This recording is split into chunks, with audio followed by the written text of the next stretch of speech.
வந்து நம்ம கிளினிக்கு ஹாஸ்பிட்டல்னு சொல்லிட்டு பல்லுக்கு கண்ணுக்கு தனித்தனி மருத்துவமனை இருக்கிறத நம்ம பார்த்துருக்கோம். ஹார்ட்டுக்கு இது மாதிரி இஎன்டி எல்லாம் அது மாதிரி உலகத்திலேயே முதல் முறையாக மைண்டுக்கு கிளினிக்குன்னு சொல்லிட்டு உருவாக்குனவர் தான் நம்ம MSK doctor Vijay sir. Sir வந்து எம்எஸ்கே மைண்ட் கிளினிக்குன்னு சொல்லிட்டு முதல் முறையாக ஆரம்பித்து ரொம்ப நல்லா சக்ஸஸ்ஃபுல்லாக பண்ணிட்டு இருக்காங்க. நிறைய ஸ்கூல்ஸ் காலேஜஸ் எல்லாமே இருக்கிறாங்க. நிறையா வாடிக்கையாளர்கள் குழந்தை முதல் பெரியவங்க வரைக்கும் மன அழுத்தத்தை வந்து விடுபடுறதுக்கு எப்படி அப்படிங்கிறதுக்காக சார்கிட்ட பயிற்சி பெற்றுக்கிறாங்க. டிவி ப்ரோக்ராமில் நிறைய ப்ரோக்ராமில் வந்து டிபேட் சம்மந்தமான விஷயங்களெல்லாம் சார் வந்து கலந்துட்டு வர்றது வழக்கம். அவருடைய புத்தகங்களெல்லாம் யூஎஸ்ஏல வந்து ஒரு சேஃப்டி ஏர்கிராஃப்ட் சேஃப்டி சம்மந்தமான புத்தகம் வந்து அமெரிக்காவில் வந்து அங்கீகரிக்கப்பட்டு வெளியிடப்பட்டிருக்கு. அந்த அளவுக்கு ஒரு முக்கியமான ஒரு ஆள். சவுத் இந்தியாவில் இருக்க எல்லா பகுதியிலையுமே ஃபேமஸாக இருக்கக்கூடியவங்க.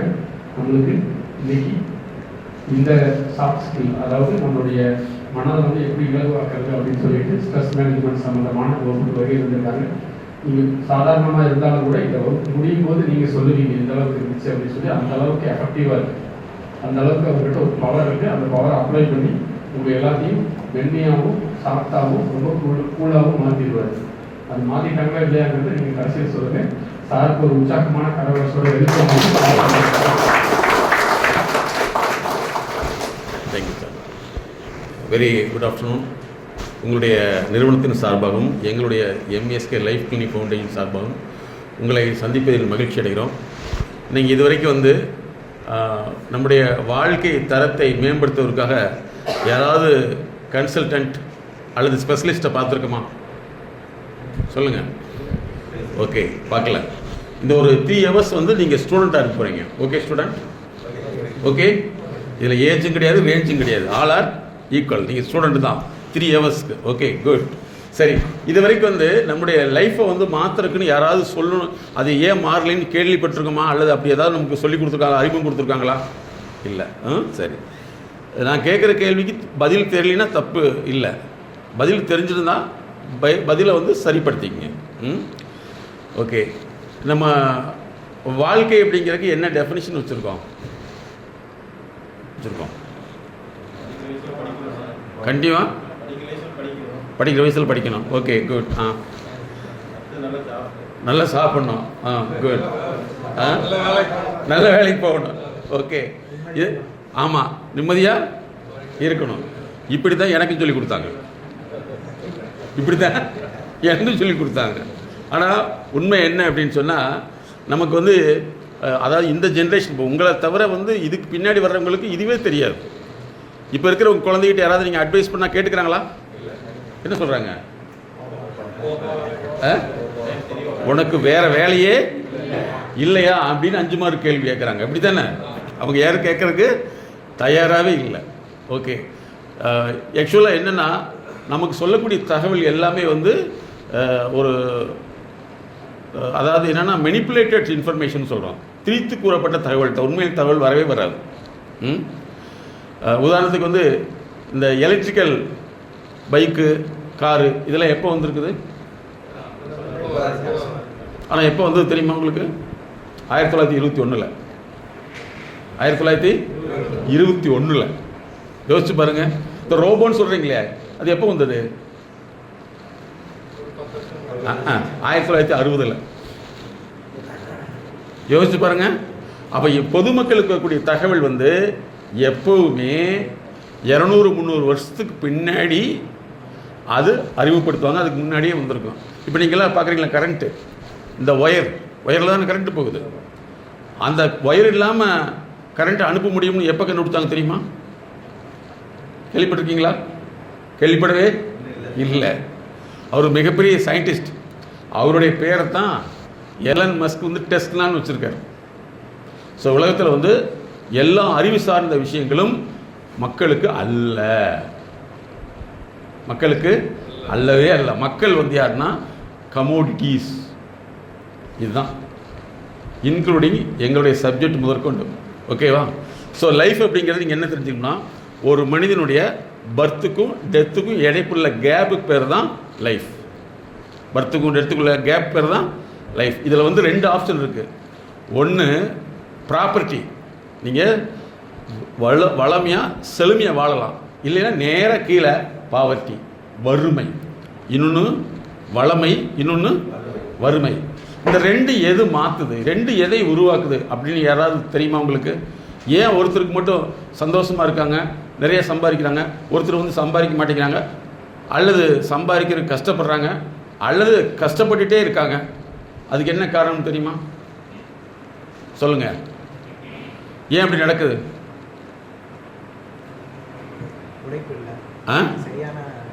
உழைப்பு இல்லை, திட்டமிடுதல் இல்லை. ஓகே, அடுத்து இல்லைன்னு தெரியுது, ஏன் அவங்க தெரிஞ்சுக்க விரும்பல?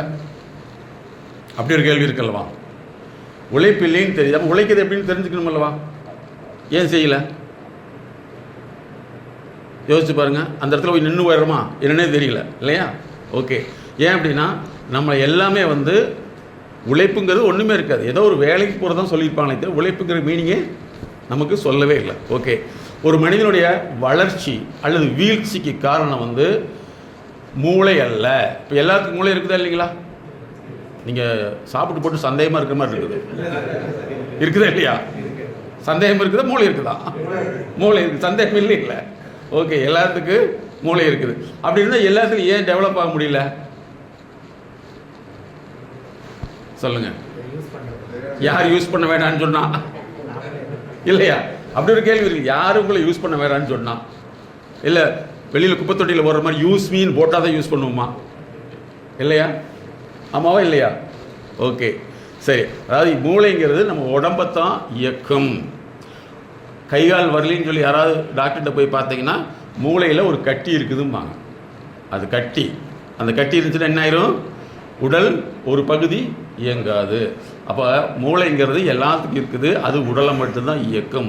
உங்கள் வாழ்க்கையை இயக்குது பார்த்தீங்களா, அதுக்கு பேர் தான் மைண்டுன்னு சொல்கிறோம். ஒரு மனுஷனுக்கு வந்து ரெண்டு சிஸ்டம் இருக்குது. ஒன்று உடல் சார்ந்த சிஸ்டம், இன்னொன்று வந்து உளவியல் சார்ந்த சிஸ்டம்.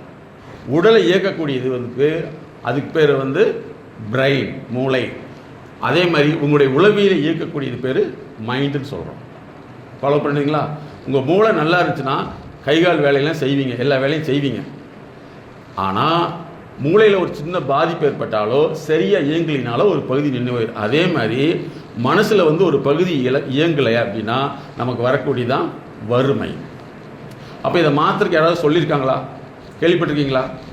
இல்லவே இல்லை. ஆனால் இலக்கியத்தில் திருவள்ளுவர் அந்த காலத்திலே சொல்லியிருக்காரு, மனநலம் மண்ணுயிருக்கு ஆக்கம், இனநலம் எல்லா புகழும் தரும். ஒரு மனிதனுடைய மனசு வந்து நலமாக இருந்ததுன்னா நலன்னா செயல்படுறதுன்னு அர்த்தம். செயல்படுச்சுன்னா மண்ணுயிருக்கு ஆக்கம். அவன் இந்த உலகத்தில் பிறந்தது கிரியேட்டிவிட்டியாக இருக்கும். அதே மாதிரி அந்த கிரியேட்டிவிட்டியின் மூலமாக உலகத்தினுடைய எல்லா புகழும் கிடைக்கும். அந்த காலத்தில் வள்ளுவர் சொல்லியிருக்காரு. அதே மாதிரி மூளைன்னு சொல்கிறாங்கல்ல, மூளையில் என்ன இருக்கும்? ரத்தம், சதை, இப்படி தான் இருக்குது. அவன் மனசில் என்ன இருக்கும்?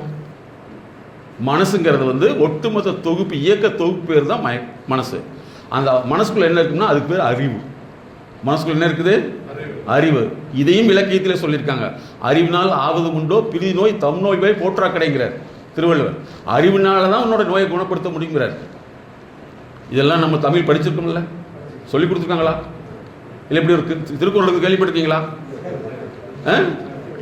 கேள்விப்பட்டிருக்கீங்களா? ஏதாவது சொல்லியிருக்காங்களா? திருக்குறள் தெரியும், இந்த குறள் பெற்றிருக்கீங்களா? இல்லவே இல்லை. சரியா? நாங்களே வந்து எங்களுடைய தியரியை வந்து எம்எஸ்கேங்கிறது மைண்ட் செட் நாலேஜ். சரியா? இந்த தியரியை வந்து நாங்கள் கண்டுபிடிச்சிட்டு அதுக்கப்புறம் இலக்கியத்தில் இருக்காங்க பார்க்கல தான் எங்களுக்கு ஃபைண்ட் அவுட் பண்ண முடியுது. சரி, உங்களுடைய மூளை இயங்குதுங்கிறது கைகால் இயக்கத்தை வச்சுக்கலாம். மனசு இயங்குறது எப்படி தெரிஞ்சுக்க முடியும்? கேள்விப்பட்டிருக்கீங்களா? சரி, ரத்தம்லாம் டெஸ்ட் பண்ணுற லேப் கேள்விப்பட்டிருக்கீங்களா? மனசு டெஸ்ட் பண்ணுற லேப்னு ஒன்று இருக்குது, தெரியுமா? தெரியாது, எனக்கும் தெரியாது. சரியா? ஆனால் ஆக்சுவலாக அது எப்போ தெரியுமா இந்த லேப் கண்டுபிடிச்சது? 1879. இது வரைக்கும் உங்களுக்கு தெரியுமா? கேள்விப்பட்டிருக்கீங்களா? அறிவு எவ்வளவுன்னு கண்டுபிடிக்கலாம் தெரியுமா உங்களுக்கு? அதெல்லாம் நம்ம கேள்விப்பட்டிருக்குமா? இல்லவே இல்லை. இன்னும் இந்த தகவலாம் உங்களுக்கு தெரியவே தெரியாது. ஆசியாவிலே வந்து அறிவை வந்து கண்டுபிடிக்கக்கூடிய மிகப்பெரிய நிறுவனமே நம்ம இந்தியாவில் தான் இருக்குது. கேள்விப்பட்டிருக்கீங்களா? கேள்விப்படவே இல்லை. என்னைக்கு கேள்விப்படவே முடியாது. அதனால தான் உங்களுடைய நிறுவனங்கள் எல்லாம் வந்து உங்களை அறிமுகப்படுத்தி வைக்கிறது. ஓகே, உங்களுடைய மனசு ஒர்க் பண்ணால் 4 இம்பார்ட்டன்ட் ஃபேக்டர் உங்கள் லைஃப்பில் நடக்கும். உங்கள் நோட் எடுத்துங்க பார்க்கலாம். நீங்கள் எல்லாமே ஸ்டூடெண்ட்டு தான். ஓகே ஸ்டூடெண்ட், இந்த எழுதுறதுக்கு பிடிக்கல, எழுத தெரியல, எழுத முடியல, எழுத விருப்பம் இல்லை அப்படின்னு உங்களுக்கு தோணுச்சுன்னா, நீங்கள் உங்கள் குழந்தைங்க எழுதுகிறப்ப நீங்கள் எழுத முடியும்னா என்ன செய்யக்கூடாது? கோபப்படக்கூடாது, அடிக்கக்கூடாது. ஏன்னா my son my doctor same problem யாருக்கு இருக்குது? எனக்கும் தான் இன்னைக்கு வரைக்கும் அப்படின்னு சொல்லியிருந்தோம். ஓகே சரி, இந்த ப்ரோக்ராம் பேர் எம்எஸ்கே ப்ரோக்ராம். MSK programme. எம்எஸ்கேங்கிறது நாங்கள் கண்டுபிடிச்ச கோட்பாடு, மைண்ட் செட் நாலேஜ். உலகத்திலே வந்து வாழ்க்கையை மாத்திர கிளினிக் ஸ்டார்ட் பண்ணது நாங்கள் தான். அதுக்கு பேர் எம்எஸ்கே லைஃப் கிளினிக் ஃபவுண்டேஷன். எங்களுடைய கிளினிக் பேர் MSK life clinic foundation. MSK life clinic foundation. எங்களுடைய நிறுவனம் வந்து கோயம்புத்தூரில், சென்னையிலும் இருக்குது, மும்பையிலும் இருக்குது. எங்களது விளம்பரமே இருக்காது. 25 வருஷமாக எந்த விதம் விளம்பரம் இருக்காது. எங்களுடைய நிறுவனம் ஒரு 10க்கு 10 தான் இருக்கும். ஆனால் மிகப்பெரிய தலைவர்கள் வந்து மிகப்பெரிய இண்டஸ்ட்ரீஸ் வரைக்கும் எங்களுடைய கன்சல்டேஷன் இருக்குது. ஓகேங்களா? சரி, எங்களுடைய cell number, official cell number 93 600 53 930. சரியா? அடுத்து மேடம் வந்து எங்களுடைய நிறுவனத்தில் வந்து பெண் குழந்தைகளுக்கான சிறப்பு நிபுணர். அவங்க பேர் வந்து எங்களுடைய நிறுவனத்தில் எல்லாமே வந்து நாங்கள் எங்களுடைய கோட்பாடு தான் இன்சியலாக வச்சுருப்போம், மைண்ட் செட் நாலேஜ். அவங்க பேர் வந்து MSK Priya madam. MSK Priya madam பெண் குழந்தைகளுக்கான சிறப்பு நிபுணர். அவங்களுடைய செல் நம்பர் 93 602 53 930. 93 602 53 930. எங்களுடைய அஃபிஷியல் யூடியூப் சேனல் வந்து எம்எஸ்கே லைஃப் டிவி. நீங்கள் இன்டர்வியூ டயத்தில் அதை சப்ஸ்கிரைப் பண்ணிங்க. உங்களுக்கு சொல்கிறேன், எம்எஸ்கே லைஃப் டிவி.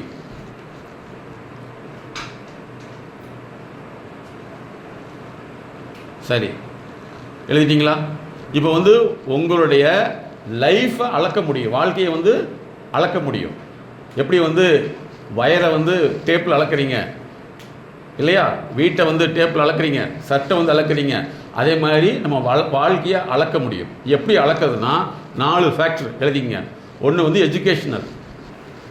உங்கள் வாழ்க்கையை அளக்கிறது ஃபஸ்ட்டு எஜுகேஷன், கல்வி. கல்விங்கிறது நீங்கள் சர்டிஃபிகேட் நினச்சிக்க வேண்டியதில்லை இல்லைங்களா? நிறைய பேருக்கு சர்டிஃபிகேட் இருக்குது. இப்போ நீங்களாம் வேலை செய்கிற அளவுக்கு வந்து ஒரு சர்டிஃபிகேட் ஹோல்டர் கொண்டு வந்து கம்பத்து மேலே ஏற்றி விட செய்வாங்களா? செய்யவே மாட்டாங்க. இப்போ உங்களையெல்லாம் எவ்வளோ திட்டுனாலும் அதை பொறுமையை தாங்கிக்க முடியும். இன்றைக்கி ஒரு பையனை திட்டுனீங்கன்னா அவன் என்ன பண்ணிடுறான்? ஓடி போது செத்து போயிடுறான். தெரியுமா உங்களுக்கு? எனக்கு வாழ்க்கையே வேண்டாம், என்னை திட்டான்னு செத்துடுறான் இல்லைங்களா? ஓகே, ஸோ ஃபஸ்ட்டு கல்வி, செகண்ட் பொருளாதாரம், உங்களுடைய பொருளாதார கண்டிஷன்ஸ். அதுக்கடுத்து உங்களுக்கு சமூக அந்தஸ்து. இப்போ நீங்கள் வேலைக்கு போகிறதுக்கு முன்னாடி உங்களுக்கு உங்கள் சமூகத்தில், உங்கள் குடும்பத்தில் என்ன மாதிரி மதிப்பு இருந்தது சொல்லுங்கள் ஸ்டூடெண்ட். மதிப்பு இருந்ததா இல்லையா? இருந்ததா? மதிப்பு இல்லை. உண்மையை சொல்லுங்க, அதுலேயும் மறைக்கவே வேண்டியதில்லை. மதிப்பே இருக்காது இல்லையா? வேலைக்கு போன முன்னாடி என்ன பரவாயில்லையே, அப்படி தானே? நீங்கள் கூட என்னமோ ஆகிட்டு இருப்பேன்னு நினச்சேன், இப்படி ஆகிட்டேன். அதெல்லாம் நேரமப்பா. யாராவது உங்கள் அறிவில் திறமையில் வந்துன்னு சொல்லுவாங்களா? அப்படி சொல்லவே மாட்டாங்க. அதெல்லாம் நேரமப்பா. 2வது தலை விதி, 3வது சாதகம் நல்லா இருக்குது, 5வது என்ன சொல்லுவாங்க, என்ன சொல்லுவாங்களே அதிர்ஷ்டத்தில் வந்துருச்சு. ஒரு காலமும் உங்களோட திறமையினால கஷ்டப்பட்டதுனால வந்துன்னு சொல்லவே மாட்டாங்க. ஏன்னா சொன்னால் உங்களுக்கு மதிப்பு வந்துருமில்ல இல்லையா? ஆமாம், அப்படித்தானே? அதனால் உங்களுடைய தகுதி உயர்றதுன்னா உங்கள் தகுதி உயர்ந்து வச்சு உங்கள் லைஃப் வளர்க்கலாம். அதுக்கடுத்து வந்து ஹெல்த்துங்கிறது வந்து பார்த்திங்கன்னா நமக்கு உடல் பிரச்சனையே அல்ல. நிறைய பேருக்கு வந்து பிளட் ப்ரெஷர் வர்றது வாழ்க்கை பிரச்சனைனாலையா இல்லை வைரஸ்னாலையா? வாழ்க்கை பிரச்சனையினால. அப்படி தானே? வாழ்க்கை பிரச்சனையால தான் பிளட் ப்ரெஷர் வருது. அதுக்கடுத்து எந்த வியாதி எடுத்தாலும் சரி, சர்க்கரை வியாதியாக இருந்தாலும் சரி, அதுக்கடுத்து ஹார்ட் அட்டாக்காக இருந்தாலும் சரி, எதுவுமே வைரஸ்னால வர்றதே இல்லை, வாழ்க்கையினால தான் வருது. அப்போ வாழ்க்கை நலமாக இல்லைனாலும் நம்ம லைஃப் ஃபெயிலியர். அப்போ உங்கள் வாழ்க்கையாளர் 4 வகையில் அளக்கலாம்: கல்வி, பொருளாதாரம், சமூக அந்தஸ்து, உளவியல், ஆரோக்கியம். இந்த 4ல் வந்து உங்களுக்கோ மற்ற குடும்பத்தில் உள்ளவங்களுக்கோ உங்கள் குழந்தைகளுக்கோ குறை ஏற்பட்டதுன்னா உங்களுக்கு வரக்கூடிய பேர் தான் மன அழுத்தம். நோட் பண்ணிங்க. 4ல் குறைபாடு. இப்போ நீங்கள் நல்லா வேலைக்கு போயிட்டீங்க, நல்லா சம்பாதிச்சிட்டிங்க, குழந்தைங்க படிக்கலன்னா ஹாப்பியாக ஜாலியாக இருப்பீங்களா? இருக்க முடியுமா? அதே மாதிரி உங்கள் பேரண்ட்ஸ்க்கு உடல்நிலை சரியில்லைன்னா இருக்க முடியுமா? அப்போ இந்த 4ல் வந்து உங்களுக்கோ மற்றவங்களுக்கோ ஒரு பிரச்சனை ஏற்பட்டதுன்னா, குறைபாடு ஏற்பட்டதுன்னா வரக்கூடிய பேர் தான் அழுத்தம். இந்த மன அழுத்தம் வந்துச்சுன்னா உங்களுக்கு என்னென்ன சிம்டம் வருங்கிறீங்களா? முதல்ல வந்து தூக்கம் வராது. மன அழுத்தம் வந்துச்சுன்னா தூக்கம் வராது. அதுக்கடுத்து எதுலேயுமே ஆர்வம் இருக்காது. அதுக்கடுத்து எதுலேயுமே ஒரு சலிப்பு, வெறுப்பு, கோபம் இதெல்லாம் வரும். அதுக்கடுத்து செய்ய வேண்டியதை கரெக்டாக தப்பாக செய்வோம். நடக்குதா? செய்ய வேண்டியதை தப்பாக செய்வோம். 2வது, காலையில் எந்திரிக்கிறப்ப தான் கரெக்டாக என்ன வரும்? தூக்கம் வரும். அதே மாதிரி நீங்கள் நைட்டு படுக்கிறப்ப தூக்கம் வரும், 10 நிமிஷத்துலேயே முடிச்சிடும். இதெல்லாம் வந்து மன அழுத்தம் வந்துருச்சுனுடைய உடலில் வரக்கூடிய அறிகுறி. இதை வந்து நம்ம அப்படியே விட்டுட்டோம். சரியான இது வந்து என்னென்னா, நீங்கள் போய் மன அழுத்தம்னு எங்கிட்ட வந்து சொன்ன பின்னாடி கூட அப்படியா சரி நல்லா இருக்குன்னு சொல்ல நல்லா இருக்குல்ல, மன அழுத்தம் எங்கே வருதுன்னு கண்டுபிடிச்சி தான் அதை மாற்ற முடியும். அதை மாற்றலைங்கிற பெஸ்ட் என்ன, அதுக்கு பேர் தான் டிசார்டர். டிசார்டர்னா என்ன ஆயிரும்னா, நம்ம எந்த விஷயத்துலையுமே ஆர்வம் இல்லாமல் போயிடும். அதுக்கு பேர் டிசார்டர். சரிங்களா? இந்த டிசார்டரையும் கண்டுக்காம விட்டோம்னா அதுதான் டிசீஸாக மாறிடுது, சக்கரை வியாதியாவோ மற்ற வியாதியோ மாறிடுது. இந்த 4 வந்து நம்ம லைஃப்பில் குறைபாடு ஏற்படுத்தி தான் இவ்வளோ பிரச்சனைகள் வருது. அப்போ இதை மாற்றுறதுக்கான ஒரு அறிமுகம் தான் இந்த வகுப்பு. சரிங்களா? ஓகே. இப்போ உங்கள் வாழ்க்கையை டெவலப் பண்ணோம்னா நல்லா யோசிச்சுங்க. எங்கெங்கே பிரச்சனை இருக்குதோ அந்த பிரச்சனைகள் தான் நமக்கு வாழ்க்கை தடையை உண்டாக்குது. அந்த தடையை நீக்கிட்டோம்னா நம்மளும் சரி பண்ண முடியும். நீக்குதல் அப்படிங்கிறது உதாரணத்துக்கு வந்து சொல்கிறேங்கன்னா, இப்போ நம்ம படிச்சுட்டே இருக்கோம் இல்லைங்களா? படிச்சிருக்கீங்கள? எந்த குழந்தையாவது டியூஷன் போக படிக்க முடியுதா? பண்ணவே முடியாது. ஏன் தெரியுமா? உங்களுக்கு கொடுக்கக்கூடிய எஜுகேஷன் உங்களுக்கு மட்டும் இல்லை, உலகளாவிய முறையில் நான் ரீயூசபிள் எஜுகேஷன். அதுக்கு பேர் என்னது? நோட் பண்ணிங்க. நான் ரீயூசபிள். நான் ரீயூசபிள்னா திரும்ப பயன்படுத்த முடியாத கல்வி முறை. நீங்கள் 1வது படித்தாலும் டியூஷன் போகணும், 10th படித்தாலும் டியூஷன் போகணும், காலேஜ் படித்தாலும் டியூஷன் போகணும், ஏன் ஐஏஎஸ் ஐபிஎஸ் படிக்கனாலும் டியூஷன் போகணும். அதே இங்கிலீஷ் தானே இருக்குது, படிக்க சொல்லுங்க பார்க்கலாம். படிக்க மாட்டாங்க. இதுக்கு பேர் நான் ரீயூசபிள் எஜுகேஷன். இது உலகம் முழுவதும் நடந்துகிட்டே இருக்குது. ஒரு பையன் அல்லது ஒரு பொண்ணு படிக்கலைங்கிறதுக்கு, படிப்பு வரலைங்கிறதுக்கு இன்னொரு விஷயம் இருக்குன்னு நமக்கு தெரிஞ்சு சொல்லி கொடுத்துருக்காங்களா?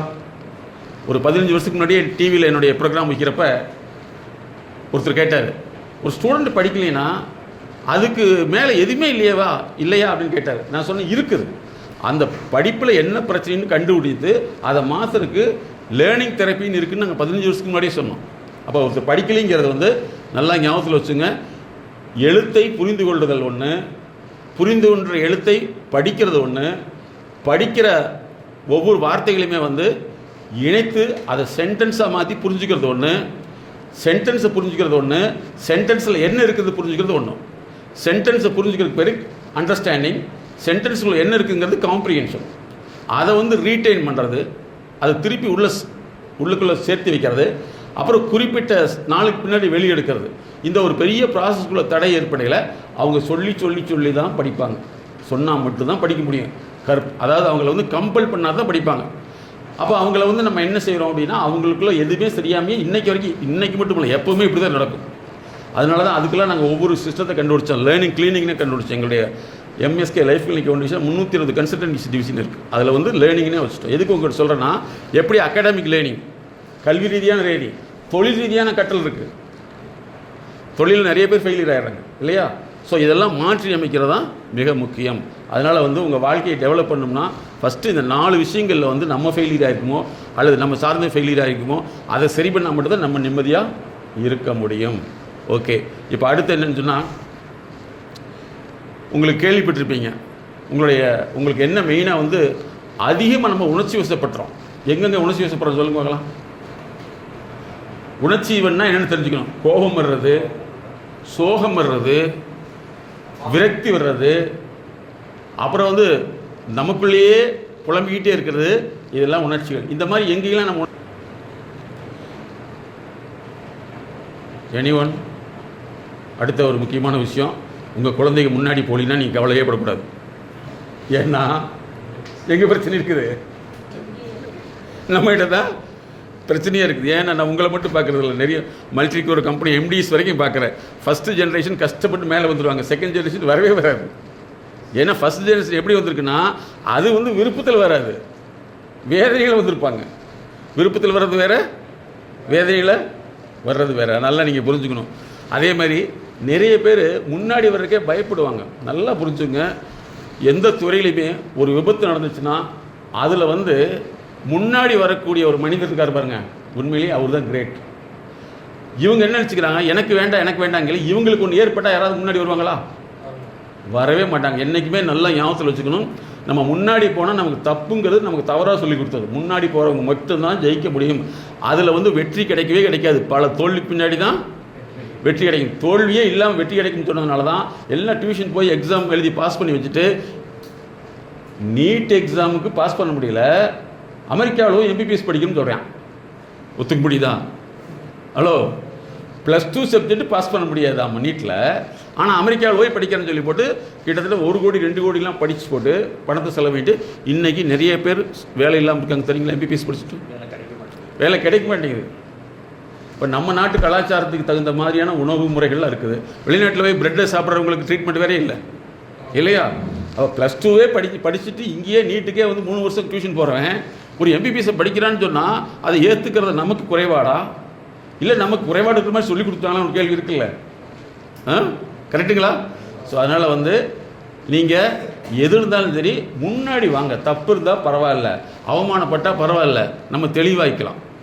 நம்மளை அப்படியே மறைச்சு இருக்கிறது தான் பெரிய பிரச்சனை. எனக்கு பிடிக்கல, எனக்கு தோணலை, எனக்கு வந்து இதெல்லாம் பிடிக்காது இப்படின்னு சொல்லிட்டு இருந்தோம்னா நம்ம குழந்தைய விரும்புன்னு நினைக்கிறீங்களா? நம்மகிட்ட உள்ள பிரச்சனை தான் அவங்களுக்கு. ஏன்னா நம்ம டிஎன்ஏ தான் அங்கே வரும். இப்போ ஒரு டம்ளரில் தண்ணி ஊற்றணும், நம்ம பாட்டில் இருந்து தண்ணி ஊற்றணும். நம்ம பாட்டில் தண்ணி எங்கேருந்து டம்ளருக்கு வந்துச்சு? அப்போ டம்ளர் இருக்கிறது தானே பாட்டிலுக்கு வரும், பாட்டில் இருக்கிறது டம்ளருக்கு வரும். நம்மகிட்ட இருக்கிறது அங்கே போகக்கூடாது. உங்களை மாதிரி ஒரு குழந்தைகள் இருக்குன்னு நினைக்கிறீங்களா? டியர் ஸ்டூடெண்ட், வேண்டவே வேண்டாம். ஏன்னா ஒரிஜினலாக நீங்களே இருக்கீங்களே, கரெக்டாக உங்களை விட 100 மடங்கு பிரில்லியன்ட்டு தான் வேணும். ஓகேவா? ஓகே ஸ்டூடெண்ட், சரி யாராவது ஒருத்தருவாங்க மறுபடியுமா? யாராவது ஒருத்தர் வாங்க பார்க்கலாம். யார் வர்றீங்கன்னு பார்க்கலாம். வெரி குட், வாங்க சார், வாங்க வாங்க. சரி, இதை வந்து நீங்கள் வந்து இந்த 2 hours 3 hours ஸ்டூடெண்ட்டாக இருக்க போகிறீங்க. உங்கள் நோட் எடுத்துக்கங்க. கூப்பிட்டோன்னே வர முடியாததுக்கான உங்களுக்குள்ள ஒரு தடைகள் நிறைய இருக்கும் அல்லவா? தடைகள் இருக்குங்களா இல்லையா? என்ன தடைன்னு ஒரு 5 லிஸ்ட்டு போடுங்க. 5 தடைகள். இங்கே பாருங்கள், நல்லா புரிஞ்சுங்க. இந்த ப்ரோக்ராம்ங்கிறது உங்களை மட்டும் மாற்றுறதில்லை, உங்கள் டிஎன்ஏ மாற்றுறது, குழந்தைகளை மாற்றுறது. அதனால் நினச்சி பாருங்கள், நம்ம ஒரு கமாண்ட் கொடுத்தா அதை வந்து நம்மளை முன்னாடி போகணும் வர முடியலைங்கிறதுக்கு வந்து எவ்வளவு தடைகள் இருக்குதோ அதே மாதிரி அது சின்ன குழந்தைகளுக்கு இதை விட நம்மள 1000 மடங்கு தடைகள் இருக்குமா இருக்காதா? கண்டிப்பாக இருக்கும். நமக்கே புரியல, சிரமமாக இருக்குது, அவங்களுக்கு அதே மாதிரி தான் இருக்குது. ஓகே, எழுதுங்க. ஒரு 5 பாயிண்ட் எழுதுங்க வரலாம். ஏன்னு சொல்லிட்டு, ஐயா நீங்கள் வந்ததுக்கு லேட்டாகி வந்துட்டீங்க, வந்ததுக்குன்னு ஒரு ஆர்வம் இருக்கும், அதுக்கான ஒரு 5 காரணங்கள் எழுதுங்க மகளா. உங்கள் நோட் எழுதிக்குவாங்க. யோசிச்சு பாருங்க மகளா. பாருங்க, இதில் தெரிஞ்சுக்கணும், நாங்கள் எல்கேஜி குழந்தையிலேருந்து MBBS, MD, CA, CMA student வரைக்கும் பார்க்குறோம். இந்த சைடு பார்த்தீங்கன்னா இண்டஸ்ட்ரியல் சைடு நிறைய பார்க்குறோம். அதில் நாங்கள் தெரிஞ்சுக்கிட்ட விஷயம் நல்லா புரிஞ்சுங்க. ஒருத்தருக்கு எழுத முடியல அப்படின்னு குழந்தைகளுக்கு இருந்துச்சுன்னா அதுக்கு பேர் டைகிராஃபியான்னு ஒரு டிசார்டர். அவங்களுக்கு வந்து எழுதுறதுக்கு பிடிக்கவே பிடிக்காது. இதை மாற்றணும்னா குறைஞ்சது 3 மாதத்துலேருந்து 3 வருஷம் வரைக்கும் தேவைப்படும் டைகிராஃபியா. இன்னும் ஒரு சிலருக்கு பதில் தெரியும், ஆனால் எந்திரிச்சு பேச சொன்னால் பெ பார்த்துருக்கீங்களா? நீங்கள் அனுபவிச்சிருக்கீங்களா? அதுக்கு பேர் டைஃப்ரேசியான்னு சொல்கிறோம். அதே மாதிரி சிலருக்கு கணக்குன்னு சொன்னாவே எப்படி இருக்கும்? தலைவலிக்கும். அதுக்கு பேர் டை கால்குலியான்னு சொல்கிறோம். இன்னும் ஒரு சிலருக்கு வந்து இந்த ஒரு பேப்பரை படித்து சொல்ல போனால் படிக்கிறதா இப்போவா, ஏற்கனவே அது அந்த தலையெழுத்து வேணான்னு சொல்லிட்டு இங்கே வந்தேன், இங்கேயே படிக்க சொன்னால் அது பேர் டிஸ்லெக்ஸியா. சரிங்களா? அதே மாதிரி ஒரு சிலருக்கு வந்து எதுலேயுமே ஆர்வம் இருக்காது. அப்படியே ஜாலியாக இருக்கணுமா, இது பேர் அடோனியான்னு சொல்லக்கூடிய. இன்னொன்று வந்து அப்டோன்மெண்ட் ஒரு ப்ராப்ளம் இருக்குது. ஆரம்பத்தில் இன்ட்ரெஸ்ட்டாக செய்வாங்க, அதுக்கப்புறம் கரும்பு இதெல்லாம் மனுஷன் செய்வானா, இதெல்லாம் ப்ராப்ளம். அதனால் நீங்கள் வந்து இப்போ பாருங்கள், உங்கள் மைண்டுக்குள்ளே இருக்கும், ஆனால் எழுதுறதுக்கு வருதான்னு மட்டும் பாருங்கள். இதே பிரச்சனைகளாக நம்ம சார்ந்தவர்களுக்கு இருக்கும். எழுதுங்க பார்க்கலாம். 5 பாயிண்ட்டு. ஏன் கூப்பிட்டோன்னா வர முடியல அப்படிங்கிறதுக்கு மட்டும் எழுதுங்க. ஒன்றுமே வர மாட்டேங்குதா? இப்போ பார்த்தீங்களா? இப்போ சார் நம்ம நல்லா ஞாபகத்தில் வச்சுங்க, இப்போ நம்ம எல்லாமே தமிழில் தானே இருக்கோம். ஏன் ஆனால் நமக்குள்ளே இருக்க தெரிய மாட்டேங்களா? இதுக்கு தான் உளவியல் நிபுணர் தேவைங்கிறது. சாதாரண விஷயம் தானே, கரெக்டுங்களா? சாதாரண விஷயம் தானே. ஆனால் உள்ளிருந்து வருதுங்களா? ஆனால் பேச சொன்னால் மணிக்கணக்கில் பேசுவோம். எழுதுங்க அப்படித்தான், கரெக்டா? இப்போ யோசிச்சு பாருங்க, நமக்கு இதெல்லாம் சொல்லியே கொடுக்கல. எனக்கும் சேர்த்து தான் சொல்லி கொடுத்துருக்காங்களா? நான் இதெல்லாம் கண்டுபிடிச்சி போய் சொல்லையில் வந்து ஃபஸ்ட்டு ஏகப்பட்ட எதிர்ப்பு வந்தது. இதெல்லாம் ஆகுமான்னு. இன்றைக்கி யாரெல்லாம் எதிர்த்தாங்களோ அவங்களெல்லாம் வந்து சார் எனக்கு கன்சல்டேஷன் வேணும்னு லைன் நிற்கிறாங்க. ஏன்னா இதை உருவாக்குறதுக்கு நாங்கள் 25 வருஷம் கஷ்டப்பட்டுருக்கோம். சரிங்களா? இப்போ யாருக்காவது எழுத முடியுதான்னு பாருங்கள். சரி, வாயில் சொல்ல முடியுதான்னு பாருங்கள். ஏன் வர முடியலன்னு சொல்கிறேன், ட்ரை பண்ணி பாருங்கள். கூச்சு சுவாம், வெரி குட். இருங்க சார், எழுதிட்டீங்களா? வாங்க எழுதிட்டோம். ஒரு நிமிஷம் இருங்க, அவர் எழுதிட்டோம்.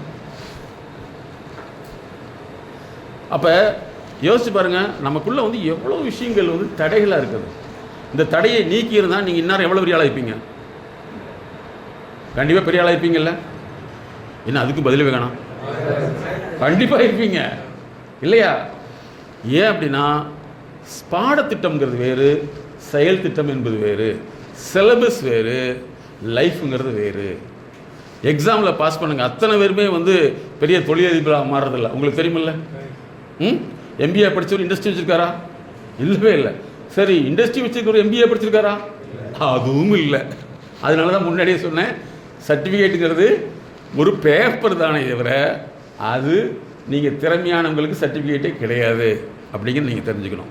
ஓகே, ஒரு பாயிண்ட் சொல்லுங்க பார்க்கலாம்.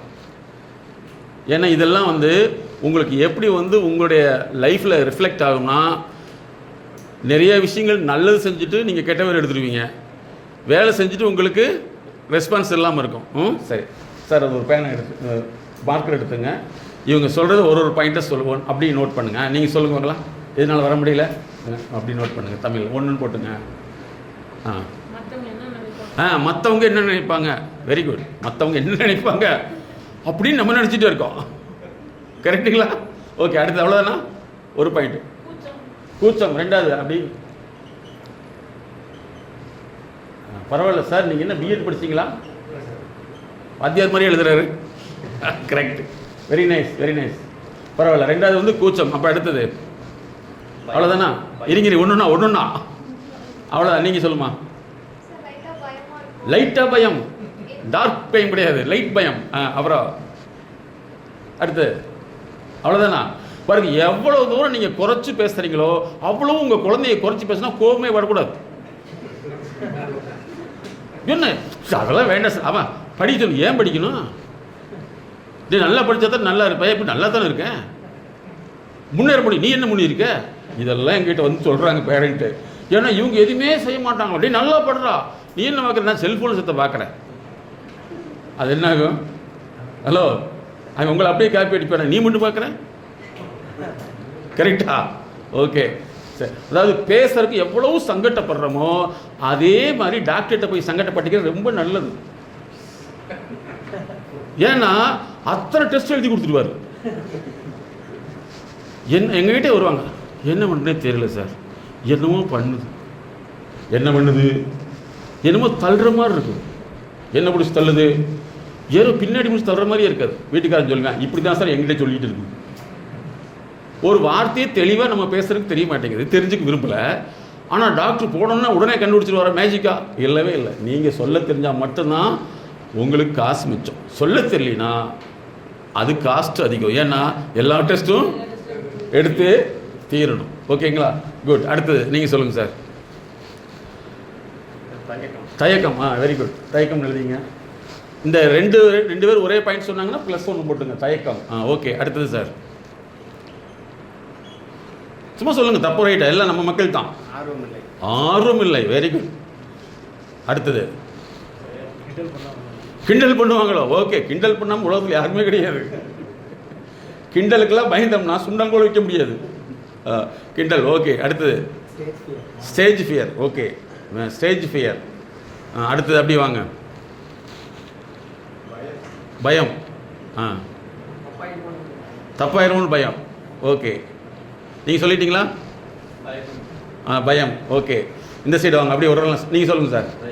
தயக்கம் +1 போட்டுங்க. அடுத்தது கூச்சம் +1 போட்டுங்க. அப்புறம் பயம் +1 போட்டுங்க. அடுத்தது சார் எழுத்து மோசமாக இருக்குது. ஓ சரி, எழுத்து மோசமாக இருக்குது. Very good. அடுத்தது கூச்சம். ஓகே, பயம். அடுத்தது பயத்தை +1 போட்டுங்க. அடுத்து சொல்லுங்கள் சார். நீங்கள் என்ன கேள்வி கேட்பா தெரியும்? முன்னாடியே கேள்வி தெரிஞ்சு தானே படிச்சுட்டு போயிருப்பேன்ல. கரெக்டு தானே? அடுத்தது நீங்கள் சொல்லுங்கள். அடுத்தது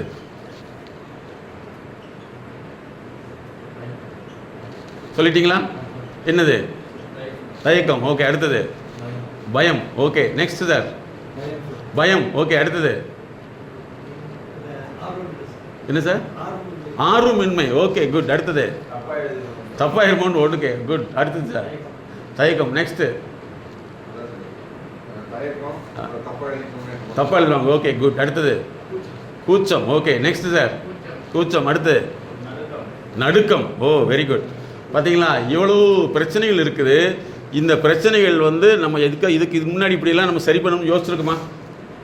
யோசிக்கவே இல்லை. அதனால் நாங்கள் 3 தலைமுறையை பார்க்குறோம். ஒரு மிகப்பெரிய தொழிலதிபர், சாதாரண மனிதர்கள் எல்லாம் பார்க்கல. அந்த உள்ளுக்குள்ள இருக்கக்கூடிய ரிலேஷன்ஷிப் தான் ரொம்ப முக்கியமாக இருக்குது. அதனால் நீங்கள் இனிமேல் இந்த மாதிரி விஷயங்கள் இருந்துச்சுன்னா முன்னாடி வர்றதுக்கு உடனே வந்துடணும். அதே மாதிரி எதெல்லாம் நீங்கள் சொல்கிறீங்களோ அந்த வார்த்தை உணர்ச்சி. இந்த வார்த்தையில் என்னது? உணர்ச்சி. இந்த உணர்ச்சி தான் உங்களுடைய ஜென்ரேஷனில் இருக்கும். எப்போ உங்களுக்கு தெரியும்னா, உலகளாவிய முறையில் ரிசர்ச் என்னன்னா 70% பிரச்சனைகள் எப்போ அவங்களுக்கு தெரியும் சொன்னால், அப்பா அம்மாவுக்கு 70 வயசு ஆகலை, இந்த குழந்தைக்கு 35-40 வயசு ஆகலை தான் தன்னுடைய பேரண்ட்டு என்ன நினைப்பாங்கன்னா, எனக்குள்ள பிரச்சனை தான் இவங்களுக்கு இருக்குன்னு நினைக்கிறாங்களா? இதுதான் உலக ரிசர்ச். 70% பிரச்சனைகள் எப்போ உங்களுக்கு நமக்குள்ள பிரச்சனைகள்லாம் அவங்களுக்கு இருக்குது. ஒரு சிலர் அதில் மாறி இருக்கலாம் மேபி, பட் அதை 2வது தலைமுறை கொண்டு போக முடியாது. இதுதான் இன்றைக்கி நடக்கக்கூடிய சயின்டிஃபிக் ரிசர்ச். ஸோ இனிமேல் நீங்கள் எதுலையுமே சக்ஸஸ்ஃபுல்லாக முன்னாடி வந்துடணும். ஆர்வமின்மை, விருப்பமின்மை, அப்புறம் அதுக்கடுத்து தேவையின்மை, இந்த மாதிரி எண்ணங்கள் எல்லாமே எதுவாக மாறும்னா அது அப்படியே அடுத்த ஜென்ரேஷனுக்கு மாறிடும். ஸோ இதில் நீங்கள் மாற்றிக்கலாமா? Okay, good, very good. Thank you sir. நீங்கள் வந்ததுக்கு என்ன காரணம்? எப்படி உங்களுக்கு தோணுச்சு வரணும்னு சொல்லிட்டு எழுதுக்கு சொல்லுங்க பார்க்கலாம். சார், எனக்கு 4 வயசுல மகன் இருக்காங்க. சரி, அவர் நீ சொல்லும்போது வர முடியாது அப்படின்னு நினைக்கிறதா? சரி, நம்ம போனால் தான். வெரி குட், கிளாப் பண்ணுங்க. Very nice. பார்த்தீங்களா? Very nice, good good good. அடுத்து பாருங்க, இங்கே தான் விஷயம். நம்ம ஃபஸ்ட்டு என்ன செஞ்சாகணும்? மாறியே தீரணும். யாருக்காக? எதிர்காலத்துக்காக தான். ஓகே, அடுத்து சார். என்ன சொன்னாலும் உடனே கேட்டுக்கோ அப்படின்னு சார் பையன். அதனால் நம்மளும் நாளைக்கு சொன்னோம்னா கரெக்டாக இருக்கணும் அப்படிங்கிறதுக்காக என் பையனும் ஒரு எடுத்துக்கிட்டது. Very good. பாருங்க, அருமை அருமை. Next point. Very good. அதை என்ன சொல்லலாம்னு கேட்பீங்கிறது நீங்கள் கேட்குறீங்க. அந்த குழந்தைகிட்ட அந்த பழக்கம் இருக்குது. கரெக்டுங்களா? Very good. 3வது பாயிண்ட் சார். அவ்வளோதானா? Very nice. கிளாப் பண்ணுங்க. உட்காருங்க சார். ஸோ இனிமேல் நீங்கள் எந்த விஷயம் வந்தாலும் அவமானப்படுறதுக்கு, வெக்கப்படுறதுக்கு எதுவுமே பண்ணாதீங்க. ஏன்னா நீங்கள் யார் அப்படின்னா, இன்னொரு சந்ததியை உருவாக்கின ஒரு மெட்டீரியல். இந்த மெட்டீரியலை நம்ம கரெக்ஷன் பண்ணணும். அதனால தான் நாங்கள் என்ன சொல்கிறோம்னா, ட்ரூ பேரண்டிங்னே வச்சுருக்கோம். பெற்றோர்களை கரெக்ஷன் பண்ணால் மட்டும்தான் குழந்தைங்க சரியாகும். நான் எதுவுமே பண்ண மாட்டேன், குழந்தைங்க மட்டும் பெரிய ஆளாக மாறணும்னா அது ரொம்ப ரேர். யாராவது ஒரு சிலர் மாறி இருக்கலாம். அது சூழ்நிலை காரணமாக. சரியா? ஓகே. ஸோ நீங்கள் காலையிலேருந்து இங்கே எல்லாம் இருந்திருக்கீங்க. உங்களுக்கு எல்லாத்துக்கும் அறிமுகமாயிடுச்சா? எல்லாத்துக்கும் அறிமுகமாயிட்டீங்களா? இல்லை. இன்ட்ரடியூஸ் பண்ணோம்னா என்ன மாதிரி சொல்லியிருக்கணும்? ஹலோ எந்திரிச்சு ஒருத்தரை உங்கள் பேரை சொல்லுக்குன்னு சொல்லியிருக்கணும். அப்படி எத்தனை சொல்லியிருக்கணும்? கரெக்டாக தப்பா? நான் என்ன சொன்னேன்? எல்லாம் எந்திரிச்சு அறிமுகப்படுத்திக்கணும்னு சொன்னான். ஆனால் நமக்கு எப்படி மைண்டு வேலை செய்யுது? ஆரம்பத்திலிருந்து எப்படி சொல்லியிருக்காங்களோ அப்படி தான் வேலை செய்யுது. கரெக்டுங்களா? இதுதான் நம்மளை அறியாமையே உங்கள் சிஸ்டம் வேலை செய்கிறது. அதனால தான் என்னென்னா, காவல்துறையெல்லாம் பார்த்தீங்கன்னா ஒரு குற்றத்தை ஈஸியாக கண்டுபிடிச்சிருவாங்க. ஒரே ஒரு பார்வையில் ஜட்ஜ் பண்ணிடுவாங்க. ஆனால் அந்த குற்றம் வந்து எப்படிலாம் நடந்துக்குன்னு அவங்க ஃப்ளாட் பண்ணி அந்த ஒரிஜினல் ரெக்கார்டை க்ரியேட் பண்ணுறதுக்கு 2 வருஷமாகலாம் 20 வருஷமும் மாறலாம். ஸோ அந்தளவுக்கு அவங்களுக்கு ஃபுல் அண்ட் ஃபுல் நம்ம உங்களுக்கு உங்களுடைய ஒரு வார்த்தை விட்டு எடுத்தோம்னா உங்கள் லைஃப் ஃபுல்லாக அனலைஸ் பண்ணிடலாம் அந்தளவுக்கு. ஓகே, இப்போ நீங்கள் எந்திரிக்கிறீங்க, இனிமேல் நல்லா தெரிஞ்சுக்கணும். நம்ம ஒவ்வொருத்தருமே வந்து அவங்கவுங்களுக்கு எப்படி தெரிஞ்சிருக்கோ அதன் அடிப்படையில் தான் செயல்படுவாங்களே தவிர அந்த சூழலுக்காக நம்மளை மாற்றிக்கொள்ள தெரியாது அப்படின்னு தெரிஞ்சிட்டிங்கன்னா யாரு மேலேயும் கோவப்பட மாட்டேங்க. ஓகே, மறுபடியும் 2 பேர் வாங்க. யாரையுமே அடுத்தவங்களை வாங்கினே சொல்லக்கூடாது. உங்க குழந்தைகளை தான் நீங்கள் சொல்லுங்க, டேய் பக்கத்தில் நல்ல மார்க் வாங்கி சொல்கிறா அப்படின்னு சொல்லுவோமா? வாங்க 2 பேர் வாங்க. இதெல்லாம் நல்லா நீங்கள் தெரிஞ்சுக்கணும். இன்னத்த லெவலில் வந்து நீங்கள் உங்களை டெவலப் பண்ணுறதுக்குன்னா லேக்ஸ் அண்ட் லேக்ஸ் செலவு பண்ணியாகும். ஏன்னா உங்களுடைய டிஎன்ஏவை மாற்றுறது சாதாரண விஷயம் கிடையவே கிடையாது. ஏன் வந்து அதிகப்படியான நபர்கள் வந்து சினிமா பார்க்குறாங்க, சீரியல் பார்க்குறாங்கன்னா தன்னுடைய திறமை வந்து இல்லாதனால அந்த திறமையாக பார்க்குறவங்கள பார்த்து கற்பனையில் வாழ்கிறது தான் சினிமாவும் சீரியலும் பார்க்குறாங்க. எந்த சினிமா நடிகர்களும் திரைப்படத்தை பார்க்குறது எப்படிங்கிறத அவங்க டீமோடு பார்த்து அதை வந்து பகுப்பாய்வு செய்கிறதுக்கு தான் பார்ப்பாங்களே தவிர பார்வையாளராக பார்க்க மாட்டாங்க. ஓகேங்களா? ஃபாலோ பண்ண முடியுதுங்களா? திறன் குறைபாடு உள்ளவர்கள் தான் அதிகமாக என்டர்டெயின்மெண்ட்டில் இருப்பாங்க. சார் டிஎம் சௌந்தரராஜன் சார், எனக்கு கோயம்புத்தூரில் ஒரு பிரபலமான டிஎம் சௌந்தரராஜனுடைய டூப் பாடுறவர், அவர் மாதிரியே பாடுவார். எங்கிட்ட பாடி காமிச்சார் எங்கள் கிளினிக் வந்து. நான் உண்மையே அவர் மாதிரியே பாடுறாருன்னு சொல்லிட்டேன். அப்புறம் நான், ஏன் சார் நீங்கள் அடுத்த லெவலுக்கு போனேன் சார், ஃபெயிலியர் ஆகிட்டேன் அப்படின்னாரு. என்னன்னு கேட்டால், தொட்டால் பூ மலர் ஒரு பாட்டு இருக்குல்ல, அந்த இட்டு அரை மாத்திரம் அதிகமாக சொல்லிட்டாராம். என்னங்க, அரை மாத்திரம் அதிகமாக சொன்னோன்னே நோ போன் திருப்பி அனுப்பிச்சிட்டாங்களாமா. ஆனால் அவர் பாடினா அது தெரியவே தெரியாது, அப்படியே இருக்கும். எனக்கெல்லாம் ஒன்றுமே தெரியல. ஆனால் சொல்கிறாங்க இசையில் தெரிஞ்சவங்க அத்தனை பேருமே என்ன இதில் அரை மாத்திரம் கம்மியாக இருக்குது சார், இதுக்கு அந்த ஸ்கேல் வச்சு பார்த்தோன்னா மாற மாட்டேங்குது. எங்கேயும் ஸ்கேல் வைப்பீங்க, நான் நீங்கள் பேசுறது தான் ஸ்கேல் வைப்பீங்க. அப்போ யோசிச்சு பாருங்க எப்படி இருக்குன்னு சொல்லிட்டு. ஓகே, பரவாயில்ல. இப்போ 2 பேர் பெயர் சொல்கிறாரு. கொஞ்சம் எப்பவுமே வந்து இந்த குரூப்பில் வந்து ஒரு டீட்டெயிலாக இருக்குது. எதுக்கு அப்படின்னு சொன்னால், ஃபஸ்ட்டு நீங்கள் தெரிஞ்சுக்க வேண்டியது உலகத்திலே மிகப்பெரிய சப்ஜெக்ட்னா மனிதர்களை கையாளக்கூடியது தான். இப்போ நீங்கள் வந்து கஷ்டப்பட்டு வேலை செய்கிறீங்க, உங்கள் மேலதிகாரி சொல்கிறதோ அல்லது உங்களுக்கு கீழே உள்ள சொல்கிறவங்களோ நிறைய முரண்பாடு வருதா வரலையா? வருது இல்லவா? அந்த முரண்பாடுக்கு என்ன காரணம்னா, நீங்கள் எப்படி வந்து பேசுகிறதுக்கு தயங்குவீங்களோ அவங்களுக்கு அந்த தயக்கம் இருக்கும். எப்படி நீங்கள் வார்த்தையை மாற்றி சொல்கிறீங்களோ அவங்களும் மாற்றி சொல்லுவாங்க.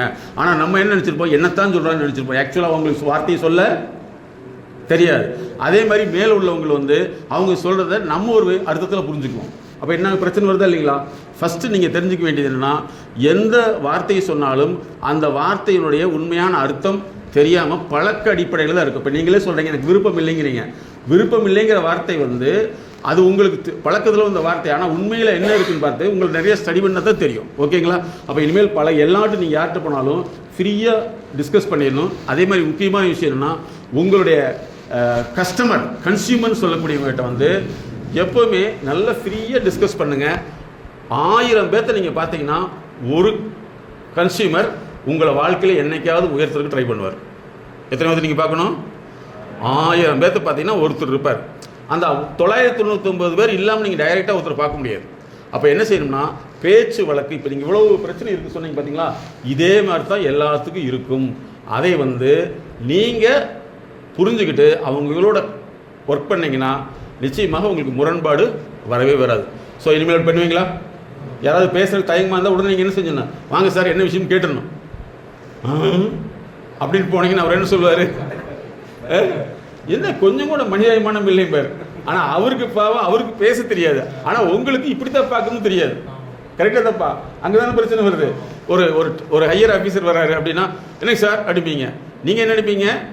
ரொம்ப ஆர்வமாக கேட்குற மாதிரி. அவர் நினச்சிக்குவார், இது வந்து என்னமோ சரியில்லையே, இல்லைங்களா? ஸோ மனிதனை கையாளக்கூடியதான் மிகப்பெரிய திறன். அதனால தான் நீங்கள் ஃபஸ்ட்டு செஷனில் வந்து நீங்கள் எந்த விஷயமா இருந்தாலும் முன்னாடி வரக்கூடியது அதிகப்படுத்திக்கணும். உங்களுக்கு கீழே உள்ளவங்களை வந்து நீங்கள் புரிஞ்சுக்க ட்ரை பண்ணணும். ஆனால் அவங்க உங்களை புரிஞ்சுக்கணும் நீங்கள் எதிர்பார்க்கக்கூடாது. அவங்களுக்கு புரிய தெரியாது. சரிங்களா? ஓகே. இப்போ எல்லார்ட்டையும் ஃப்ரீயாக பேச முடியுதா?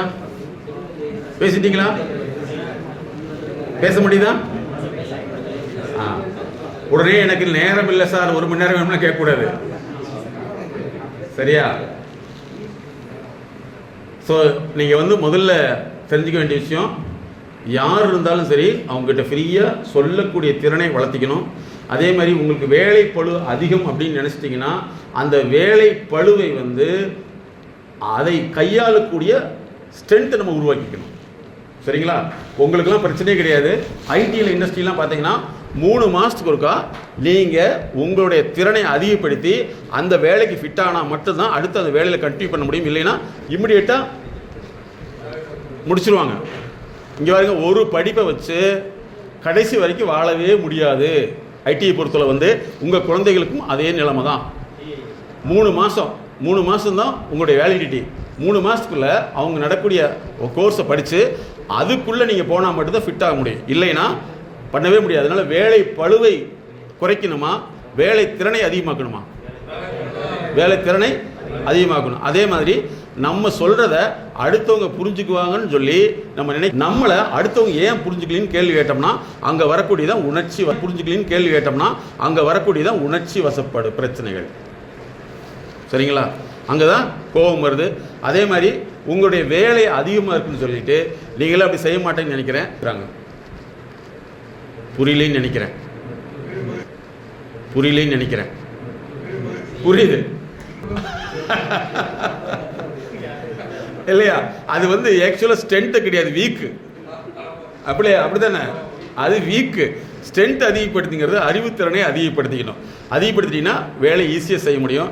அதே மாதிரி வேலைகளை பொறுத்தவரை வந்து நீங்கள் நல்லா புரிஞ்சுங்க, உங்களுடைய வாழ்வாதாரத்துக்கு அடிப்படையாக இருக்கிறதுனால அது எவ்வளோ தூரம் கரெக்டாக செய்ய முடியும் செய்யுங்க. ஏன் அப்படின்னா நிறைய நிறுவனங்களில் பார்க்குறேன், அவங்க வந்து எந்த வேலையுமே ரிஸ்க் எடுத்து செய்ய மாட்டாங்க. ஆனால் அவங்க ஆஸ்பத்திரிக்கு போகையில் தான் தெரியும் இவங்கள மாதிரியே அங்கே ஒரு ஆள் இருப்பாங்க. ஃபாலோ பண்ண முடியுங்களா? அதே மாதிரி அங்கே ரிஸ்க் எடுக்காத ஒரு ஆள் இருந்தால் என்ன ஆகும்?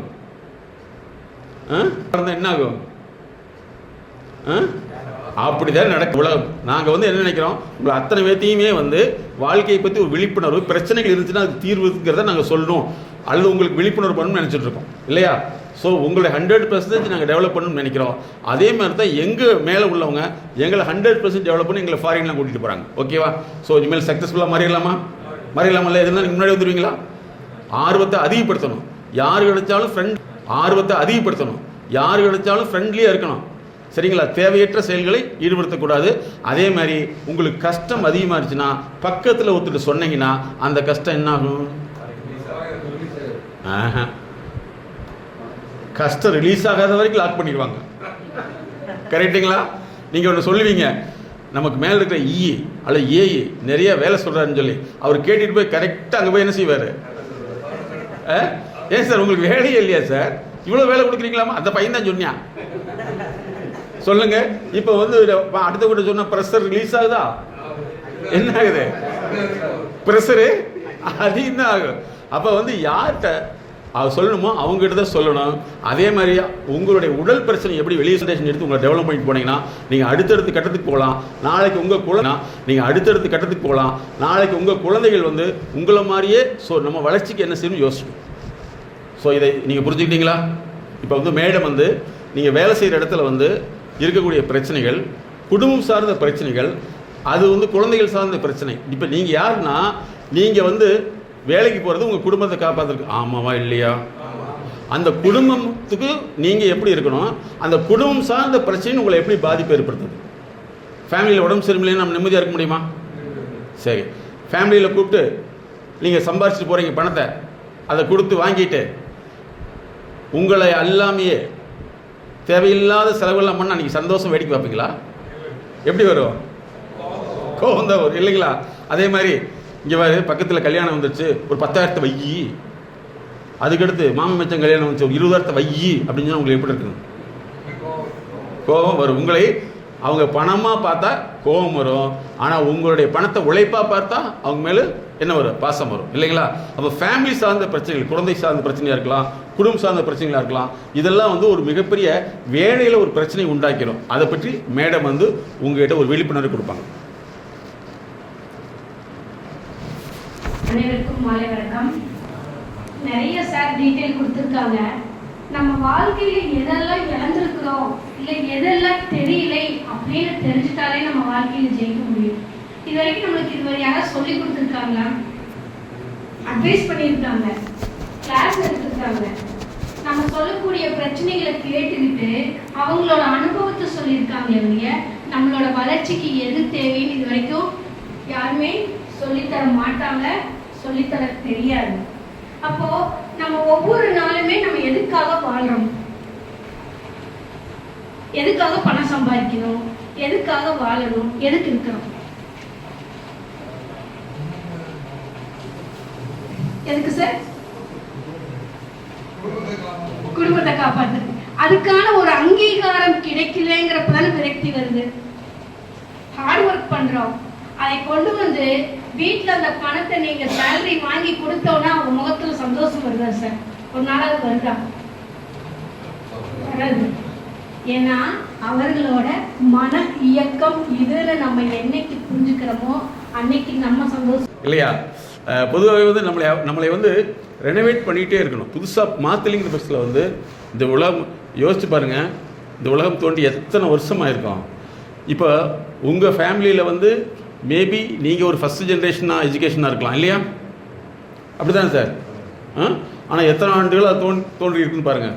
அப்போ ஃபஸ்ட்டு ஜென்ரேஷன்லேருந்து நம்ம வந்து அடுத்த லெவலுக்கு போனோன்னே மேடம் ஒரு நல்ல விஷயத்தை சொன்னாங்க. என்னென்னா, நமக்கு தான் கிடைக்கல அப்படின்னு கடனை வாங்கி காஸ்ட்லியான ஸ்கூல்லையோ காஸ்ட்லியான காலேஜில் சேர்த்துனா அங்கே வந்து என்ஜாய் பண்ணுவாங்களே தவிர எஜுகேஷன் பண்ண மாட்டாங்க. ஏன்னா நீங்கள்லாம் பார்க்காத அளவு நாங்கள் பார்த்துட்ருக்கோம். இன்றைக்கி ரிட்டையர் ஆன முன்னாடி 5 கோடி ரூபா 6 கோடி ரூபா செலவு பண்ணி படிக்க வச்சேன், ஆனால் பயன் இல்லை, வேலைக்கு போக மாட்டேங்கிறாங்க அப்படின்னு சொல்லக்கூடிய மிகப்பெரிய அளவில் உள்ளவங்களை நாங்கள் பார்க்குறோம். அதனால் வந்து நீங்கள் உங்கள் வாழ்க்கையை வந்து இன்னிலிருந்து தரப்படுத்திகிட்டே வாங்க. குவாலிட்டி மேனேஜ்மெண்ட் பண்ணிங்கன்னா சக்ஸஸ்ஃபுல்லாக வந்துடலாம். உங்கள் நோட் எடுத்துங்க சார். நிறைய கேட்க மறந்துடுவோம். இன்றைக்கி வந்து உங்களுக்கும் கூட கொஞ்சம் சொன்னால் கொஞ்சம் நேரம் மனசில் நிறுத்தி வைக்க முடியும். இப்போ வரக்கூடிய குழந்தைகளுக்கு வந்து அதிகமாக 15 செகண்ட் தான், தெரியுமா? அப்புறம் எங்கே போய் கேட்கறது இல்லை. அவங்களுடைய கெப்பாசிட்டி எப்படி மாற்றுறாங்கன்னா, உலக லெவலில் வந்து டிஜிட்டல் கன்சியூமராக கொண்டு வர்றாங்க. அவங்களுக்கு 15 செகண்ட் மட்டும்தான், அது கூட பார்க்குறதுல இப்படி தள்ளிவிட்டே போகிறாங்க ரீல்ஸ். அப்படி தானே? என்ன இருக்குன்னு தெரியாது, டைம் போயிட்டே இருக்கும் இல்லைங்களா? அப்போ என்ன ஆகும்னா, இதே மாதிரி தான் நாங்கள் நிறைய ஸ்டூடெண்ட்டுக்கெலாம் சொல்கிறது என்னென்னா, இன்றைக்கி ஒரு +2 படிக்கிற பையன் செல்ஃபோன்லேயே விளையாண்டுருக்கான்னா, இதே மாதிரி காஸ்ட்லியான ஒரு வீட்டில் இருக்கிற பையன் அவனுக்கு இதை விட காஸ்ட்லியான செல்ஃபோனை வாங்கி கொடுத்துருப்பாங்க. அவங்களும் மெடிக்கலில் படித்து போட்டு வருவாங்க. அவங்களும் என்ன பண்ணுவாங்க? இவங்களுக்கு ட்ரீட்மெண்ட் பண்ணுவாங்களா? இவங்க எப்படியோ ஒரே பேஸ் தானே சார், கரெக்டாக? ஸோ அதனால் வந்து உங்கள் குழந்தைகள் மேலே நீங்கள் கவனம் வச்சுங்க. உங்களை முன் உதாரணம் அதிகமாக்குங்க. டியூஷன் போகாமல் படிக்க வைக்கணும். அந்த படிப்பு திறனை உருவாக்கலைன்னா அவங்க கடைசி வரைக்கும் லைஃப் லாங்காக இப்படி தான் போயிட்டுருக்கோம். அதே மாதிரி எல்லா வேலைக்கும் நீங்கள் முதல்ல போங்க. உங்களை யார் தப்பு சொன்னாலும் கேவலப்படுத்தினாலும் கண்டுக்க வேணாம். நீங்கள் ஒரு நாளைக்கு ஜெயிச்சிருப்பீங்க, சரிங்களா? ஆனால் கூட இருக்க உங்களை விட மாட்டாங்க. இப்படிலாம் வேலை செஞ்சால் அவினாசி ரோட்டில் அண்ணா சிலையில் சிலையை வைக்க போகிறாங்க. வந்தமா தின்னமா போனமா தூங்கணுமா போய் தொலை வேண்டியதானே. உன்னால் எனக்கு எவ்வளோ சிரமம் தெரியுமா அப்படி தான் சொல்லுவாங்க, கரெக்டாக இல்லையா? ஏன் அப்படின்னா, யாரும் உழைக்கணுங்கிற எண்ணத்தை விட அவனெல்லாம் சும்மா தான் காசு வாங்குறியா அப்படின்னு நினச்சிட்டு இருப்பாங்க. உங்களுடைய வேலைகள்லாம் நான் கேள்விப்படலை. நீங்கள் நிறைய ரிஸ்க் எடுத்து செய்கிறீங்க, நிறைய அதுக்கு வந்து அங்கீகாரம் இல்லை அப்படிங்கிற அந்த ஏக்க பசியை விட்டுட்டு கண்டிப்பாக ஒரு நாளைக்கு அங்கீகாரம் உங்களுக்கு கிடைக்கும். நீங்கள் ஒவ்வொரு கஸ்டமர்கிட்ட வந்து ஒரு ஃப்ரெண்ட்லியாக மூவ் பண்ணுங்கள். உங்களுக்கு மேல் உள்ளவங்களுக்கு வந்து சரியான முறையில் வந்து தகவலை எடுத்து சொல்லணும். அதில் வந்து நீ முன்னாடி போ நான் முன்னாடி போன்னு யோசிக்க நீங்களே முன்னாடி போய் சொல்லுங்கள், தகவல் சொல்லுங்கள். அப்படி இருந்தீங்கன்னா உங்களுடைய பிரச்சனையே சால்வ் ஆகிடும். அதே மாதிரி கீழே உள்ளவங்ககிட்ட ஒரே வார்த்தையை சொன்னால் புரிஞ்சுக்குவாங்கங்கிறத நீங்கள் என்ன செஞ்சிடணும், தெரிஞ்சுக்கணும். அவங்க ஒரு வார்த்தை சொன்னால் புரியாது, அவங்களுக்கு விளக்கி சொல்லணும். அதே மாதிரி ஹையர் ஆஃபீஸர்கிட்ட வந்து அவங்களுக்கு இதெல்லாம் தெரியும்னு நினைக்காம சரியான முறையில் எடுத்து சொன்னீங்கன்னா அவர்களும் உங்களோட கோஆப்ரேட் பண்ணுவாங்க. அதே மாதிரி வீட்டுக்கு போன முன்னாடி நீங்கள் கஷ்டப்பட்ட வந்தீங்க அப்படிங்கிறது அவங்களுக்கு தெரியுமா? தெரியவே தெரியாது. என்ன தெரியாது? என்ன அவர் வேலைக்கு போகிறார், நீ வேலைக்கு போகிறாரு, அவர் உன்னை விட அதிகமான சம்பளம் வாங்குறாரு, அவரே வாயை மூடிட்டு பேசாமல் இருக்கார், நீயே இந்த போடு ஓடுற அப்படி தானே கேட்பாங்க. அப்போ அவங்களே நம்ம குற்றம் சொல்லக்கூடாது. ஏன்னா அவங்களுக்கு இந்த விஷயத்தை நம்ம தெரியப்படுத்தலாம். அப்படியே தெரியப்படுத்தலாம். என்ன சொல்லுவீங்க, நான் எவ்வளோ கஷ்டப்படுறது தெரியுமா? அவங்க தெரியாது, அப்படி தான் சொல்லுவாங்க, தெரியாது. கஷ்டப்படுறேன்னு சொல்லாதீங்க சார், கஷ்டத்தை காமிங்க. நான் ஒரு மிகப்பெரிய காவல்துறை அதிகாரியோடைய மீட்டிங்கில் அட்டெண்ட் பண்ணேன். அப்போ அவங்ககிட்ட நான் கேட்டேன், சார் நீங்கள் வந்து இவ்வளவு மிகப்பெரிய அதிகாரியாக இருக்க காரணம் என்ன சார்னு கேட்டேன். அவர் சொன்னார், ஏன்னா அவர் பேரை சொல்லக்கூடாதுங்கிற நான் சொல்ல வர்றேன், நான் வந்து 10th ஃபெயில் சார். அவர் சொன்னது 10th ஃபெயிலு. எங்கள் வீட்டில் பார்த்தாங்க, உங்கள் அப்பா வந்து ஸ்டேஷனில் இருப்பார், சாப்பாடு கொண்டு போன்னு சொன்னாங்க. நான் சாப்பாடு கொண்டு போனேன், எங்கள் அப்பாவுக்கு போய் கொடுத்து வரேன். எங்கள் அப்பா வந்து அந்த ஸ்டேஷன் முன்னாடி சென்ட்ரின்னு சொல்லுவாங்க, அதுக்கு பேர், அந்த ஸ்டேஷன் பாதுகாவலராக இருப்பாங்க. அப்போ வர்றவங்களுக்கு பொருள் என்ன செய்யணும்? இதை 1 வருஷம் பார்த்தேன். பார்த்த முன்னாடி எனக்கு தோணுச்சு, இப்போ இப்படிலாம் கஷ்டப்பட்டு தான் அப்பா வந்து நம்ம சாப்பாடுக்கு கொடுக்குறான்னு தெரிஞ்சுட்டு அன்னைக்கு படிக்க ஆரம்பித்தேன், ஃபெயில் ஆனேன், படிக்க ஆரம்பித்தேன், ஃபெயில் ஆனேன், சக்ஸஸ் ஆனேன்னு இன்றைக்கி மிகப்பெரிய காவல் அதிகாரியாக இருக்கேன் சார். அது காரணம் நான் வந்து கஷ்டத்தை நேரடியாக பார்த்தேன். நல்லா ஞாபகத்தில் வச்சுங்க, கஷ்டத்தை நேரடியாக பார்த்தேன். நீங்கள் வந்து நான் கஷ்டப்படவே கூடாது, நான் கஷ்டப்பட்டதோடு முடிஞ்சு போட்டு நீ மட்டும் ஜாலியாக இருன்னு சொன்னால் அவனுக்கு ரொம்ப சந்தோஷம் தானே? ஏன் இல்லையா? கஷ்டங்கிறது வந்து வாழ்க்கையினுடைய இயல்பு நிலை. அதை வந்து கற்றுக் கொடுக்கலைன்னா அதுக்குண்டான பில்லு வந்து அதே குழந்தைகிட்ட வந்து நீங்கள் வாங்க வேண்டியது இருக்கும். அதனால் இப்போ பில்லு வேணுமா, சொல்லு வேணுமா? சொல்லு வேணும். ஓகே, இதெல்லாம் இருந்ததுனாவே உங்களுடைய வாழ்க்கையை வந்து நீங்கள் ஒரு துறையில் வேலை செய்கிறீங்கன்னா உங்கள் குடும்பத்துக்காக தான் வேலை செய்கிறீங்க. அந்த குடும்ப பிரச்சனைகளை வந்து குடும்பத்தோட சுமூகமாக இருந்தீங்கன்னா நிச்சயமாக வேலை பிரச்சனைகள் சுமூகமாக இருந்துக்கலாம். அதுக்கடுத்து நட்பு வட்டரம். ஓகேங்களா? மாற்றிக்கலாமா? சரி, உங்கள் நோட்டில் வந்து 2 கோடு ஓட்டுங்க. ஒன்று வந்து பிஃபோர் எம்எஸ்கே, ஆஃப்டர் எம்எஸ்கேன்னு ஓட்டுங்க. இப்படி 2 கோடு ஓட்டுங்க. சென்டரில் பிஃபோர் எம்எஸ்கே, ஆஃப்டர் எம்எஸ்கேன்னு ஓட்டுங்க. இந்த ஒரு 1 ஹவரில் வந்து இதுக்கு முன்னாடி நம்ம எப்படி இருந்தோம், இனிமேல் எப்படி மாற்றிக்கிறோம் அப்படிங்கிறத உங்களுக்கு தெரிஞ்ச மாதிரி எழுதுங்க. பிஃபோர் எம்எஸ்கேன்னு இந்த ப்ரோக்ராமுக்கு முன்னாடி, இந்த ப்ரோக்ராமுக்கு பின்னாடி எப்படிலாம் நீங்கள் மாற்றிக்கிட்டீங்க அப்படிங்கிறத ஒன்று எழுதுங்க. உங்களுக்கு தெரிஞ்ச தமிழில் உங்களுக்கு புரிஞ்ச மாதிரி எழுதுங்க. கிராமர் மிஸ்டேக் இருந்தால் பரவாயில்ல, இலக்கிய தடத்தோடு வேண்டியதில்லை. நோட்டெலாம் வந்து நீங்கள் பத்திரம் வைங்க சார். எங்கள் வீட்டிலாம் வந்து பார்த்தீங்கன்னா நாங்கள் ப்ரோக்ராம்லாம் 5-6 வருஷத்துக்கு முன்னாடி வரவங்களாம் இருக்காங்க. சார் இந்த நம்பர் கிடச்சி எனக்கு இப்போ தான் எனக்கு நீங்கள் சொன்னதெல்லாம் நீங்கள் ஞாபகத்தை வந்து நான் பெரிய தப்பு செஞ்சுருன்னு சொல்லி வரக்கூடியவங்களாம் இருக்காங்க. இந்த எதுவும் உங்களுக்கானதில்லை, யாரோ ஒருத்தருக்கு பயன்படும். பிஃபோர் எம்எஸ்கேல இதுக்கு முன்னாடி எப்படிலாம் நம்ம நடந்துட்டு இருந்தோம், அது குடும்பத்தில், வேலையில், நட்பில், இனிமேல் எப்படிலாம் நம்ம மாற்ற போகிறோம். ஒரு ஆளுக்கு ஒரு 10 பாயிண்ட் நீங்கள் எழுதுங்க. இந்த சைடு 10, அந்த பாயிண்ட் சொன்னோம். மனசில் இருந்து, அதாவது காதில் கேட்டது நம்ம மனசுக்குள்ளே போய் கை வழியாக வருதான்னு நீங்களே டெஸ்ட் பண்ணுங்கள். உங்களுக்கு நினைவுபடுத்தி பாருங்கள், அந்த நினைவு கரெக்டாக வருதா, உங்களை டெஸ்ட்டாக மட்டும் பாருங்கள். இதே மாதிரி தான் ஒவ்வொரு குழந்தைகளுக்கும் இருக்கும், ஒவ்வொருத்தருக்கும் இருக்கும். நம்ம காதில் கேட்ட செய்திகள் வந்து நம்ம மனசில் வந்து எப்படி பதிவாக இருக்குது, அதை வந்து நம்ம திரும்ப எடுத்து எழுத முடியுதாங்கிறது உங்களுக்குள்ளேயே டெஸ்ட். எல்லாத்துக்கும் மேரேஜ் ஆயிடுச்சா சார்? மேரேஜ் ஆகாதவங்க இருக்கீங்களா? மேரேஜ் ஆகாதவங்க 2 பேர் இருக்கீங்களா? Very nice, good. ஓ, 4 பேர். உங்களுக்கு எப்போலாம் டைம் கிடைக்குதோ அந்த டயத்தில் வந்து நம்ம பேசணுங்கிறத வந்து கற்பனை பண்ணுறதை விட நமக்குள்ளே என்ன இருக்குதுங்கிறத மட்டும் யோசிங்க. ஏன்னா நிறைய பேருக்கு வந்து அந்த பேசக்கூடிய விஷயம் தான் அதிகமாக இருக்குது. அதே மாதிரி ஸ்கூல் காலேஜெலாம் போய் பார்த்தோம்னா அதிகப்படியான ஸ்டூடெண்ட் பேசிக்கிட்டே தான் இருக்காங்க. நாங்கள் நிறைய காலேஜ்லேயும் ஸ்கூல்லையும் பார்க்குறோம், பேசிக்கிட்டே தான் இருக்காங்க. பேரண்ட்டுக்கு வந்து அவங்க படிக்கிறான்னு தெரியுது, ஆனால் பேசிகிட்டு தான் இருக்காங்க. ஸோ அதே மாதிரி வந்து நமக்கு இந்த பழக்கம் வந்து தொடர்ந்து இருக்கக்கூடாது. அதனால் வந்து நீங்கள் இன்னிலிருந்து ஒரு சாதனை மனிதர்களாக மாற போகிறீங்க. உங்கள் வீட்டுக்கு போனோன்னா இன்னிலிருந்து ஒரு ஃப்ரெஷ்னஸ்க்கு புதிய மனிதராக காமிக்க போகிறீங்க. உங்களுடைய டிபார்ட்மெண்ட்டுக்கு போனாலும் புதிய மனிதனாக காமிங்க. நண்பர்களுக்கும் புதிய மனிதராக காமிங்க. அதே மாதிரி ஒரு சிலர்கிட்ட மட்டுமே பேசிகிட்டு இருக்கக்கூடாது, எல்லாத்துட்டும் பேசுனா மட்டும்தான் எல்லாத்த பார்த்து நீங்கள் மாற்றிக்க முடியும். இல்லைன்னா அந்த ஒரே ஒரு டெஸ்ட் மட்டும் தான் நம்ம தெரிஞ்சுக்க முடியும். ஓகேவா? ரொம்ப நேரம் குளிரில் உட்காந்துருப்பீங்க. அதனால் சூடாக ஒரு டீ சாப்பிட்டு போட்டு ஃப்ரெஷ்ஷாக வாங்கலாம். டீ சாப்பிட்டு உங்களுக்குள்ள நல்லா ஃப்ரெண்ட்லியாக எல்லாத்துக்கும் பழகிங்க. ஒரே ஆள்கிட்ட மட்டும் பழகவே பழகாதீங்க, எல்லார்ட்டும் பழகுங்க. Okay student? எஸ், போயிட்டு வாங்க. பரவாயில்ல, வந்துருச்சு. இப்போ தெரியுதல்ல, இப்போ நமக்கு எங்கே வீக்னஸ் தெரியுதல்வா? இதுதான் சார் நமக்கு வேணும். நம்முடைய உடல் டாக்டர்கிட்ட போகிறது நம்மளுடைய குறையை தெரிஞ்சிருக்கு தான் இல்லைங்களா? அது மாதிரி ஒரு 3 பாயிண்ட் தான் வருதுன்னா கரெக்டு. அப்போ நம்ம மூளை எப்படி பழக்க வேண்டியது இருக்குது யோசிச்சு பாருங்கள். இதை நம்ம செஞ்சுட்டு இருந்தோம்னா கொஞ்சம் கொஞ்சமாக வெளியில் வரும். இப்போ தான் நம்ம எழுத ஆரம்பிச்சிருக்கோம். சார் தொண்டை கட்டிச்சிட்டு இருக்குது. ஓ சரி. ஆனால் நல்லது சார் சளி பிடிக்கிறது. ஆமாம் சார். இது வரைக்கும் ஃபீல்டில் வந்து வெளியே சுற்றிட்டு ஒரே இடத்துல உட்கார்றது சிரமமாக இருக்குதா சந்தோஷமாக இருக்குதா? கொஞ்சம் சிரமமாக தான் இருக்கு. உள்ள உட்காரக்கு விட்டால் தான் நாங்கள் இல்லையா? Very good. அதான் உட்கார்ந்து இருக்கிறது வேலை செய்ய முடியாது. அதுக்கு பேர் நாங்கள் என்ன சொல்கிறோம்னா, இதே நல்லா தெரிஞ்சுங்க.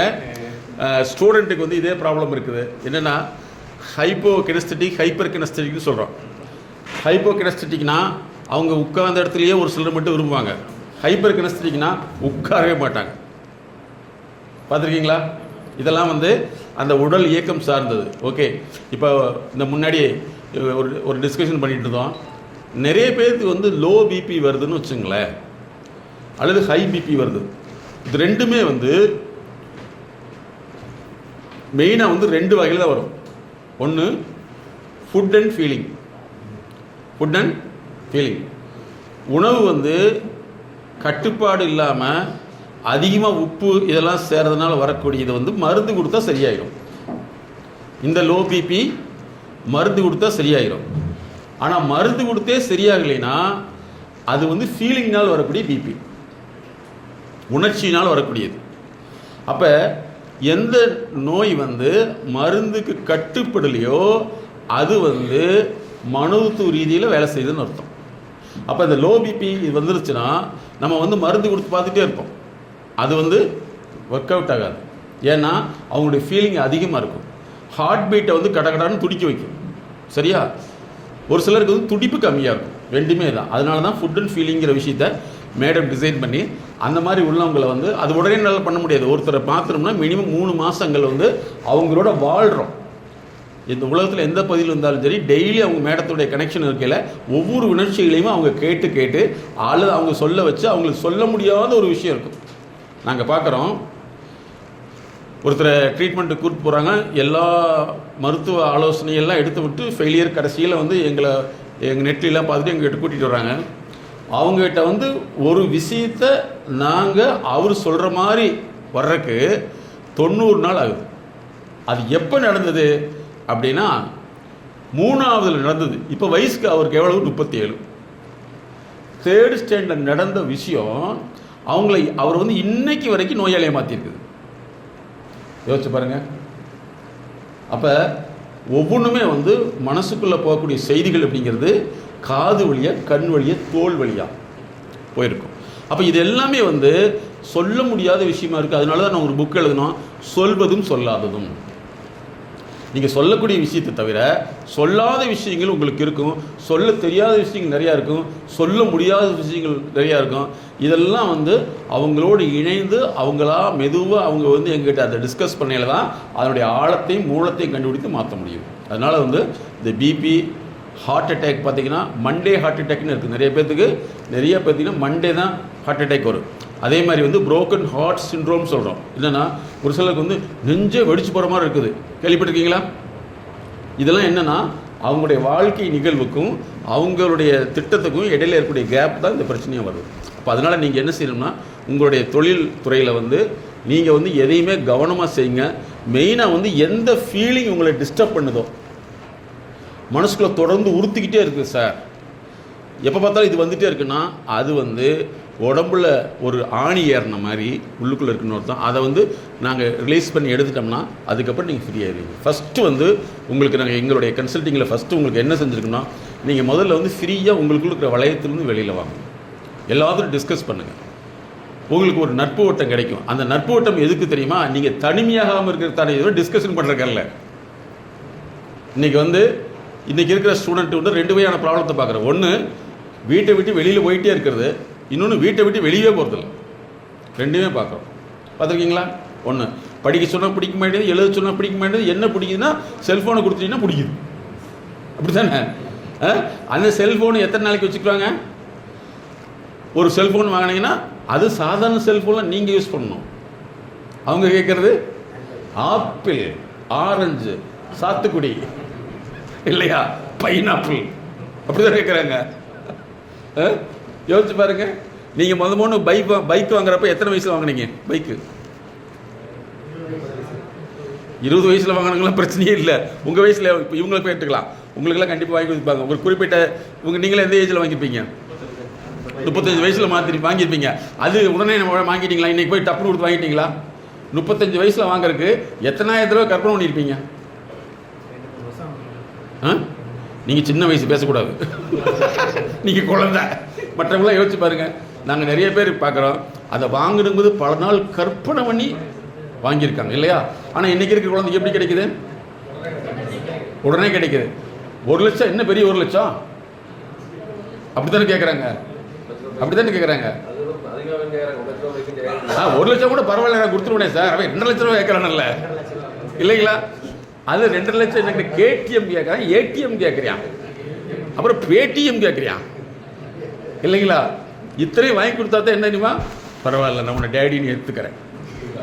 இல்லைன்னா நோ. அவங்க அம்மாவை கூப்பிட்டு இந்த ஆள் கூட எப்படி வாழ்ந்த ஒரு பெரிய கேள்வி கேட்குறியான் இல்லையா? அந்த அம்மா அட ஏண்டா கேட்குறேன் இல்லையா? அந்த ஒரு பெரிய கதையை சொல்லுது. அப்படி பார்க்கையில் வந்து எல்லாத்துக்கும் பிரச்சனை என்னன்னு சொன்னால் இப்போ உடனடியாக கிடைக்கிறதா. அதனால் அவமானம் அப்படிங்கிறது முக்கியமான விஷயம். அதே மாதிரி நீங்கள் என்ன செய்யுங்கன்னா, உங்கள் வேலையை செய்கிறப்ப எதெல்லாம் உறுத்தலாம் அல்லது தூக்கம் இல்லாமல் வேதனையாக இருக்குதோ அதை நீண்ட நாள் அப்படியே வச்சுருக்காதீங்க. அதுக்குண்டான சரியான ஒரு தெளிவை எடுத்துட்டிங்கன்னா அதுலேருந்து வெளியில் வர முடியும். இல்லைன்னா மனசை பொறுத்தல எடிட்டிங் கிடையாது. மனசுக்குள்ள எடிட்டிங் சாஃப்ட்வேர் இருக்குதா? இல்லவே இல்லை. உங்களை திட்டா மறந்துடுவீங்களா? அது என்ன ஆகும்? ஓடிக்கிட்டே இருக்கும். எப்போ தெரியுமா ஞாபகத்துக்கு வரும்? சிலருக்குலாம் 60 வயசில் ஞாபகத்தில் வர்றவங்களாம் பார்க்குறோம். மேடம் ஒரு கேஸ் டீல் பண்ணாங்க. அவங்களுக்கு 30 வயசில் ஏற்பட்ட பிரச்சனை, 40 வருஷம் மருந்து சாப்பிட்ருக்காங்க. அப்போ வயசு அளவு 70 வயசில் அதுக்கப்புறம் என்ன இவ்வளவு நாளாக சாப்பிடுன்னு மேடத்துக்கு வந்தால் கிட்டத்தட்ட ஒரு 2 வருஷத்துக்கு பின்னாடி தான் அவங்க பிரச்சனை என்ன கண்டுபிடிக்க வேண்டியது. என்ன அப்படின்னா, எங்கள் அண்ணன் என்னை தப்பாக நினைப்பாக்குற ஒரு வார்த்தை அவங்க மனசுக்குள்ளே அவ்வளோ மன உளைச்சல் உண்டாக்கியிருக்குது. அதை அவங்க மறந்துட்டாங்க, சொல்ல முடியல. ஆனால் அதை கண்டு எடுக்கிறதுக்கே நாங்களுக்கு 1 வருஷத்துக்கு மேலே ஆயிடுச்சு. யோசிச்சு பாருங்கள், மனசு காஸ்ட்லியான சாஃப்ட்வேர். ஓகே ஸ்டூடெண்ட், அப்போ இன்றைக்கி வீட்டுக்கு போனால் எப்படி இருப்பீங்க? ஹாய் டார்லிங் ஃப்ரீயாக பேசுங்க. உங்களுக்கு கல்யாணம் ஆகாதல தானே உங்கள் அம்மாட்ட போய் நல்லா ஃப்ரீயாக டிஸ்கஸ் பண்ணுங்கள். அதே மாதிரி உங்கள் வேலைக்கு போனாலும் நீங்கள் நாளைக்கு டியூட்டிக்கு ஜாயின் பண்ணோன்னே உங்களை புது மனிதனாக காமிங்க. உங்களை பற்றி ஒரு பிராண்ட் வச்சுருப்பாங்க இல்லையா? இவர் எப்போவுமே சிடுசிடுங்க, அப்புறம் இவர் எப்போவுமே சொல்லுங்க சிடுமூஞ்சி, அப்புறம் இன்னொன்று இவர் எந்த வேலையும் செய்ய மாட்டாங்க, இவர் வேலை மட்டும் தான் செய்வாருங்க, இவர் வெளியே போயிட்டே இருப்பாருங்க, இப்படிலாம் சொல்லுவேன். என்ன சார்? கத்திக்கிட்டே இருப்பார். இப்படியெல்லாம் உங்கள் மேலே வச்சுருந்த அந்த ஒப்பீனியனை மாற்றுறதுக்கு நாளையிலேருந்து நல்லா ஃப்ரீயாக டிஸ்கஷன் பண்ணுங்கள். உங்களுக்கு வேலை செய்ய வரைக்கும் ஒரு பிரச்சனை இருக்காது. நான் ஒரு இண்டஸ்ட்ரிக்கு என்னை கூப்பிட்டுருந்தாங்க. அந்த இண்டஸ்ட்ரிக்கு இந்த மாதிரி நாங்கள் போனோன்னா எல்லாமே பார்த்தீங்கன்னா இன் பண்ணி கோட் ஷூட்லாம் போட்டிருந்தாங்க. நான் பார்த்தா பெரிய அதிகாரிகள் நினச்சிட்டு இருந்தேன். அப்புறம் தான் கேட்டேன், எவ்வளோ படிச்சிங்கன்னா? 7ஆவதா சார்? 7ஆவதா அப்படின்னு கேட்டு ஆச்சரியப்பட்டேன். என்ன ஃபேக்ட்ரினா, இந்த மோனோ ரயில் எலக்ட்ரிக் ரயில்னால் இருக்குது தெரியுமா? சென்னையிலாம். அது எப்போ உங்களுக்கு எத்தனை வருஷம் தெரியும்? எத்தனை வருஷத்துக்கு முன்னாடி தெரியும்?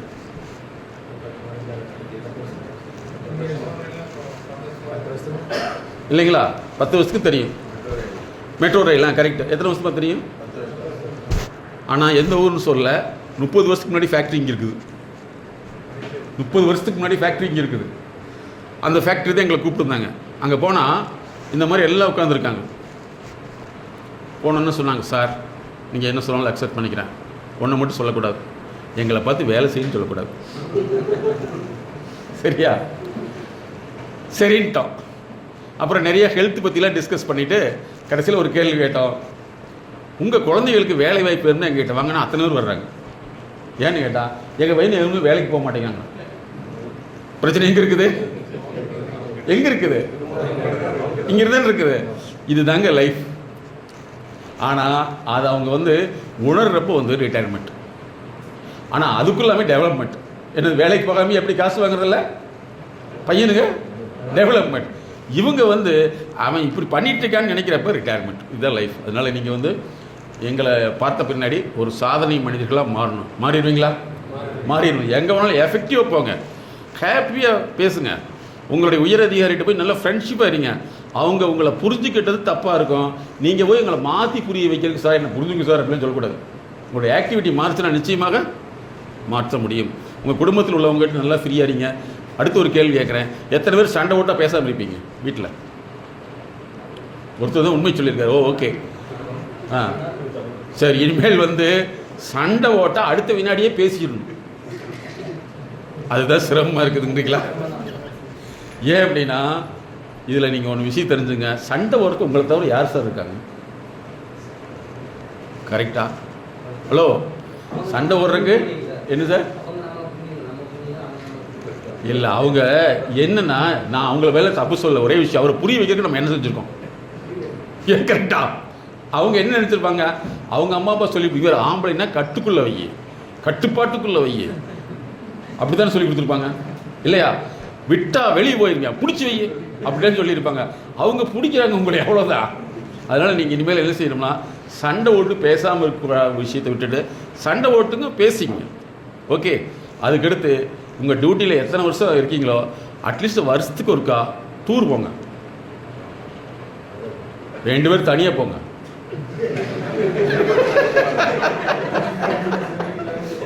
இல்லையா? வேற விடையே வேண்டாம் சார்ங்கிறீங்களா? சொந்த பந்தங்களாக கூட்டிகிட்டு கொண்டு போய் கல்யாணம் வீட்டால் உட்கார வச்சுட்டு வச்சுங்க. ஃபஸ்ட்டு லைஃப் என்ஜாய் பண்ணுங்க சார். முதல்ல வந்து ஃபஸ்ட்டு நீங்கள் 2 பேரும் கப்புள்ஸாக இருக்கிறதுக்கு நீங்கள் ட்ரை பண்ணுங்கள். முடியாது. அதுக்கப்புறம் என்னென்னு பார்த்தீங்களா, ஏன்னா நாங்கள் வந்து ப்ரீமேரிட்டல்னு ஒன்று பண்ணுறோம். கல்யாணத்துக்கு முன்னாடி இன்றைக்கெல்லாம் ஒரு பொண்ணையை நல்லா சந்தோஷம் வளர்த்திடுறாங்க, ஆணையை வளர்த்திடுறாங்க. அவங்க 2 பேரும் பேசவே மாட்டேங்கிறாங்க, பிதாமகனோடவே நிற்கிறாங்க இல்லைங்களா? கடைசியில் வந்து இவன் பேச மாட்டேங்கிறான், அவன் பேச பிரச்சனை வருது. அதுக்குள்ள ப்ரீமேரிட்டல் ஃபிட்னஸ்னே கொண்டு வந்தோம், திருமணத்துக்கு முன் உளவியல் பகுப்பாய்வுன்னு சொல்லிட்டு. அதனால் நீங்கள் வந்து பேரண்ட்டு கூட உங்கள் சண்டை போட்டாலும் சரி, உங்கள் லைஃப் பார்ட்னரோட சண்டை போட்டாலும் சரி, அடுத்த முன்னாடியே பேசிடுங்க. குழந்தைகள் முன்னாடி நீங்கள் ஒரு வேலை செய்யணும். என்ன வேலை செய்யணும்னா, டிவியை சண்டை போட சார், சண்டையும் கூட போட்டுக்கு பேசிக்கங்க. அதே மாதிரி உங்கள் ஒய்ஃபு கூட பேசுகிறதெல்லாம் வந்து குழந்தையை பார்த்தா தப்பாக நினைக்கணும், தப்பாக நினைக்க வேண்டாம். நல்லா ஃப்ரீயாக உட்காந்து பேசுங்க. அப்புறம் அடுத்து மெயினாக தான் வீட்டில் போகணுன்னா ஃபோனில் உங்களுக்கு ஏதாவது வந்து செய்திகள் வருது அப்படின்னா, நீங்கள் வந்து நாளைக்கு ஒரு மினிஸ்டருக்கு ஐடியா கொடுக்க வேண்டியது இருக்குது அல்லது டெல்லி போக வேண்டியது இருக்குன்னா அதை மட்டும் பாருங்கள். அதை விட்டு போட்டு எந்நேரம் பார்த்தாலும் பார்த்துட்டே இருந்தா குழந்தைங்க என்ன செய்யணும்? ஓ டேடி நிறுத்து, அதை கொண்டா. கேட்குமா கேட்காதா? இல்லையா? ஃபர்ஸ்ட் ஆஃப் ஆல் நீங்கள் வந்து செல்ஃபோனை வந்து யூஸ் பண்ணுறதுக்கு கொஞ்சம் குறைச்சிங்க. அப்படி யூஸ் பண்ணுறீங்கன்னா எனக்கு எங்கள் ஆஃபீஸர் பேசுகிறான்னு சொல்லிட்டு போங்க, அது புரிஞ்சுக்கும். செல்ஃபோனை தனியாக வச்சுட்டிங்கன்னா, ஏன்னா இனிமேல் வந்து டிஜிட்டல் டீஅடிக்ஷனுக்கு ரொம்ப காஸ்ட்லி சார். செல்ஃபோன்லேருந்து வெளியில் கொண்டு வரதுக்கு லேக்ஸ் கணக்கில் செலவாகும். நல்லா புரிஞ்சுக்கோங்க. 3 மாதம் கோர்ஸ்க்கே 1.25 லட்சம் 2 லட்சம் வருது. ஏன்னா அது மூளைக்குள்ளே பதிவாகிட்டே இருக்குது. ஒருத்தர் வந்து 3 மணி நேரம் செல்ஃபோன் பார்த்தாருன்னா அந்த குழந்தையுடைய பதிவு மூளைக்குள்ளே 72 மணி நேரத்துக்கு இது இருக்குது. எத்தனை மணி நேரம்? 72 மணி நேரம். அது வந்து உள்ளே ஓடிக்கிட்டே தான் இருக்கும். அதில் தப்பான செய்திகளை போட்டு வச்சுருவாங்க. அந்த குழந்தை என்ன செய்யும்? அதில் தான் இருக்கும். அதனால் இனிமேல் நீங்கள் அதை விட்டுட்டு உங்களுக்கு என்ன செய்யுங்கன்னா, ஒரு இங்கிலீஷ் பேப்பர் வாங்கிக்கிங்க, தமிழ் பேப்பர் வாங்காதீங்க. வாங்கி படிக்க தெரியலன்னு பரவாயில்ல, படிக்கிற மாதிரி நடிங்க. அவனும் யோசிப்பான், படிக்க தெரியாதாலே படிக்கிறப்ப படிக்க தெரிஞ்சுன்னா ஏன் படிக்கக்கூடாதுன்னு ஒரு கேள்வி கேட்டான்னு வச்சுங்களேன், ஜெயிச்சிட்டிங்களா? ஓகேவா? அந்த மாதிரி பண்ணுங்கள். நிறைய எக்ஸ்பர்ட்டாக வந்து இன்ட்ரடியூஸ் பண்ணி வைங்க. அப்போ தான் வந்து நீங்கள் பார்க்கக்கூடிய உறவு சொந்தம்லாம் வேறு சார், ஆனால் இந்த உலகம் வேறு வகையில் போயிட்டு இருக்குது. அது அக்செப்ட் இட். ஃபாலோ பண்ண முடியுதுங்களா? ஸோ இனிமேல் நீங்கள் சாதனை பண்ணிக்கலாம் மாறிடலாமல்ல. வீட்டுக்கு போனாவே ஹாய் அப்படி மட்டும் சொல்லுங்க, டார்லிங் சொல்லிடாதீங்க. ஆஃபீஸ் போனாலும் ஹலோ சார் அப்படின்ட்டு போங்க. ஆஹா என்னாச்சு, ஒரு நாளைக்கு ட்ரைனிங் அனுப்புறதுக்கே செய்வனை வச்ச மாதிரி மாறிட்டாங்களே. அப்படி தானே? நம்ம நிறைய சிரிக்கிறதே இல்லையில்ல சார். சிரிச்சா சிரிக்கிற மாதிரி இருக்கலாம் அப்படின்னு கேட்குறாங்க. Okay good. இப்போ என்ன செய்றீங்கன்னா, ஓகே குட், நல்லா நம்பர் ஞாபகத்தில் வச்சுங்க, மறுபடியும் நான் கூப்பிடுவேன். இந்த மாதிரி தான் வந்து நம்ம எங்கே நடக்கிறதாலும் சரி, நம்ம கரெக்டாக நடந்த விஷயத்தில் நின்றுட்டு இருப்போம், நடக்காத விஷயத்தில் நின்றுட்டு இருப்போம். இதுதான் வந்து நிறைய விபத்துக்கு காரணம் இதுதான். போன வருஷம் மட்டும் 56,000 பேர் பைக் ஆக்சிடெண்ட்டில் இறந்துருக்காங்க. அதே மாதிரி உங்கள் குழந்தைகளுக்கு வந்து காஸ்ட்லியான பைக்கை வாங்கி கொடுக்காதீங்க, ஆன்லைன் பைக் வாங்கி கொடுங்க. ஏன்னா புர்ன்னு ஒரு சவுண்டு ஓட்டு ரோட்டில் போயில எத்தனை பேருக்கு மனசு கஷ்டமாக இருக்குது? அத்தனை பேர் என்ன வாழ்த்துவாங்களா? வாழ்க வெள்ளமுடன்பாங்களா? என்ன சொல்லுவாங்க? போடா அடி சாகுடா. அப்போ தான் உனக்கு தெரியும். உன்னையெல்லாம் சொல்லக்கூடாதா, உனக்கு வாங்கி கொடுத்தாங்கல்ல, அவங்கள ரோட்டில் வச்சு சர்வீஸ் பண்ணால் சரியாக போயிடும் சொல்லுவாங்களா, சொல்ல மாட்டாங்களா? அப்போ அத்தனை பேர்த்து சாபத்தையும் வாங்கிக்கூடாது. அதெல்லாம் நீங்கள் 3 சொன்னவங்க கேட்டுக்கு முன்னாடி இருங்க, கேட்டுக்கு வெளியே போயிடாதீங்க, முக்கிய அறிவிப்பு.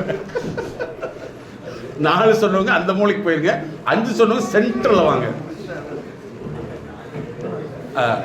எல்லாம் ரவுண்டாக நின்றுக்கு வாங்கலாம். 2 இங்கே 3 அங்கே. சார் அங்கே நம்ப அதிகமாக இருக்காங்களே, கூட்டமாக இருக்குதே. சார் அங்கே நம்ப அதிகமாக இருக்காங்களே, கூட்டமாக இருக்குதே. அங்கே எத்தனை பேர் இருக்கீங்க? 5 பேர் இருக்கு. இங்கே 4 பேர் தான் இருக்காங்க. எல்லாம் கரெக்டாக இருக்குங்களா? சரி. ஸோ ஒரு ரவுண்டாக நின்றுக்குங்க. ஓகே. இப்போ என்ன டிஸ்கஸ் பண்ண போகிறீங்கன்னா, நம்ம இந்த இதுக்கு முன்னாடி வரைக்கும் எப்படி வீட்டில் இனிமேல் வந்து நம்ம எப்படி புது மனுஷனா நம்ம மாற போகிறோம். பிஃபோர் எம்எஸ்கே வரைக்கும் எப்படி இருந்துட்டு இருந்தோம் அப்படின்னு முதல்ல டிஸ்கஸ் பண்ணி, ஆஃப்டர் எம்எஸ்கே நம்மளை எப்படி புது மனிதனா, புதிய ரத்தமாக, புதிய சப்தமாக, புதிய ஆற்றல் மிக்கவராக நம்ம மாற்றிக்கிறோம் அப்படிங்கிறத நீங்கள் டிஸ்கஸ் பண்ணுறீங்க. Okay student, okay carry on. ஏன் தலித்தில் நிற்கிறீங்க பக்கத்தில்? எல்லாம் ஆளுக்கு 1 கிலோமீட்டர் தள்ளி நிற்கிறாங்க. ப்ரோக்ராமுக்கு முன்னாடி, எம்எஸ்கே ப்ரோக்ராமுக்கு முன்னாடி வரைக்கும் எப்படி நம்ம இருந்துட்டு இருந்தோம், இனிமேல் எப்படி மாறுங்கிறத ஒரு குரூப்பும் வந்து சொல்ல போகிறீங்க. ஓகே, இது குரூப் ஆஃப் டிஸ்கஷன் சொல்ல போகிறீங்க. ஓகே, இது group of discussion, second separate தனியாக. ஓகே, இப்போ யார் மைக்கு வாங்குறீங்க முதல்ல? வாங்க, வெரி குட், வாங்க. பார்த்தீங்களா முன்னாடி வந்துட்டீங்க, very nice. TM Soundararajan, good. சொல்லுங்க. வீட்டிலே சண்டை போட்டால் லீவ் விட்டுருவீங்க. பேசுறதுக்கு நல்லா ஆகிடும். பசங்களுக்கு நிறைய அட்வைஸ் பண்ணுவாங்க, அதுவும் பண்ணக்கூடாது. ஃபோன் பார்க்கக்கூடாது பசங்களுக்கு. Very good. அப்படின்னு முடிவு பண்ணிட்டீங்க. உங்கள் குழு சார்பாக முடிவெடுக்கப்பட்டது, ஏகமனதாக முடிவெடுக்கப்பட்டது. இருந்தது. ஆஃப்டர் எம்எஸ்கேக்கு அப்புறம் அந்த குழு சுபாவங்கள் ரிலீஸ் ஆகிருக்குது. Very nice. கொஞ்சம் நல்ல ஒரு ஃபீல்னஸாக இருக்கிற மாதிரி ஒரு ஃபீல். Very good. உண்மை ஃபீல் அல்ல, அதான் உண்மை. ரியலி எல்லாமே நம்ம நட்பை உருவாக்கினா போதும் சார், உலகத்தில் ஜெயிச்சிடலாம் சார். நட்பு விட்டு விலகையில் தான் நமக்குள்ளேயே இருப்போம். நம்மளுடைய குறையை எப்படி தெரிஞ்சுக்கிறது? நாங்கள் வெல்னஸ் டூரிசம்னு எங்கள் டிபார்ட்மெண்ட் ஒன்று இருக்குது. என்னென்னா ஒரு டூரிசம் டெவலப் பண்ணியிருக்கோம். இதில் முக்கியமான நோக்கம் என்னென்னா, இப்போ நீங்கள் இத்தனை பேர் இருக்கமே, இதே மாதிரி தான் நம்ம தனித்தனியாக தான் வாழ்ந்துட்டு இருப்போம். ஒரு குடும்பத்தோட இணையில் பார்த்தீங்கன்னா அந்த குடும்பமும் தனித்தனியாக இருக்குமே தவிர ஒருத்தரோடு மிங்கில் ஆகாது. அப்போ என்ன ஆச்சுன்னா, அவங்க குழந்தைய அவங்கன்னே இருப்பாங்க. அப்போ இந்த குழந்தைங்க என்ன எப்படி உலகத்தை கற்றுக்கும்? அதனால தான் வெல்னஸ் டூரிசம் கிரியேட் பண்ணியிருக்கோம். சமீபத்தில் வந்து ஒரு ஃபாரின் ஏஜென்சி வந்து, ஸோ இந்த ஃபாரின் வரைக்கும் அந்த டூரை வந்து எப்படின்னா, அந்த குடும்பம் தனக்கு வேண்டியவங்க சாப்பாடு, தனக்கு வேண்டியவங்க தான் இடம். வந்து எப்படின்னா, அந்த குடும்பம் தனக்கு வேண்டியவங்க சாப்பாடு, தனக்கு வேண்டியவங்க தான் இடம், தனக்கு பிடிச்சவங்ககிட்ட தான் பேசுறது. இப்படியே வந்து வீட்டில் எப்படி இருந்தாங்களோ வெளிநாட்டிலே எப்படி இருப்பாங்க. அங்கே வந்து எந்த விதமான மனித உறவுகளே இல்லை. அதனால் நீங்கள் வந்து இந்த அதெல்லாம் என்னென்னா சார், இப்போ ஒருத்தர் வந்து ஒரு தொடர்பு இருக்கலைன்னா, ஒரு பிரச்சனைனா நீங்கள் அங்கே ஓங்க நல்லா இருக்குன்னு சொல்ல முடியும் இல்லைங்களா? இன்னொன்று, அவமானப்படுறது தவறு அல்ல. அவமானத்தின் மூலமாக தான் நீங்கள் வெற்றி கிடைக்கும். நம்ம பேசினா தப்பாக நினச்சிக்கோங்களோ, தப்பாக நினச்சிட்டாங்கன்னு சொல்லி நம்ம தப்பாக நினச்சிட்ருக்கோம். சரிங்களா? தப்பாக நினச்சா தப்பே இல்லை சார், அது அவங்க நினச்சிட்டு போகிறாங்க. நம்ம வந்து வாழணும். ஹாஸ்பிட்டலில் போகிறோம், ட்ரெஸ் எல்லாம் ஓப்பன் தான் சொல்லுவாங்க இல்லையா? அப்போ தான் உங்களுக்கு சர்ஜரிக்கு வசதியாக இருக்கும். அதே மாதிரி தான் அந்த உலகத்தை பொறுத்தல வந்து ரொம்ப குறுகி என்னை பற்றி யாருமே தெரிஞ்சுக்கூடாது நினச்சிங்கன்னா அதுதான் மிகப்பெரிய மன அழுத்தத்தை உண்டாகும். அதனால் நல்லா ஃப்ரீயாக இருங்க. Thank you TM Soundararajan group, very nice, good. அவ்வளோதான். வேறு ஏதாவது சொல்கிறீங்களா? ஃபஸ்ட்டு வந்து நீங்கள் கூப்பிடும்போது அவர் ஒருத்தர் தான் இருந்துச்சு. இதுக்கப்புறமேட்டு இந்த 2 hours கிளாஸ் முடிச்சோன்னே நாங்கள் தான் ஃபஸ்ட் நான் வரேன் சார், நாங்கள் கை தூக்கி. Very good, clap it. Very nice, very good sir. இதுதான் இனிமேல் நீங்கள் எல்லாமே வந்துடுவீங்க. Okay, thank you. அடுத்த குழு யாரை மைக் வாங்குறீங்க? அடுத்த குழு என்னது? வேற யார் மைக் வாங்குறீங்க? வாங்க பார்க்கலாம். யார் நீங்களே? வெரி குட், நீங்களே வந்துட்டீங்க. குட், அவ்வளோதான். ப்ரோக்ராம் என்னன்னு பார்த்தீங்கன்னா ஆஃபீஸ் டைமிங் அதிகமாக இருக்குது. வீட்டில் நீங்கள் வந்து வீட்லேயும் வந்து குழந்தைகள் முன்னாடி வந்து நம்மளுடைய நான் போகும் படிக்கலாம் அதை பார்த்தோம். இனிமேல் வந்து டைட்டில் ஆஃபீஸ் வேலையை செஞ்சுட்டு வீட்டுக்கும் டைம் ஒதுக்கி சீட்டரிச்சு பார்க்கணும். Very good, very good, super. இதில் முக்கியமான விஷயம் என்னென்னா, உங்கள் பையன் குழந்தை வந்து சொல்லாமல் படிக்குதா, நிர்பந்தத்தை பற்றி படிக்குதா அப்படின்னு பார்த்துக்கணும்.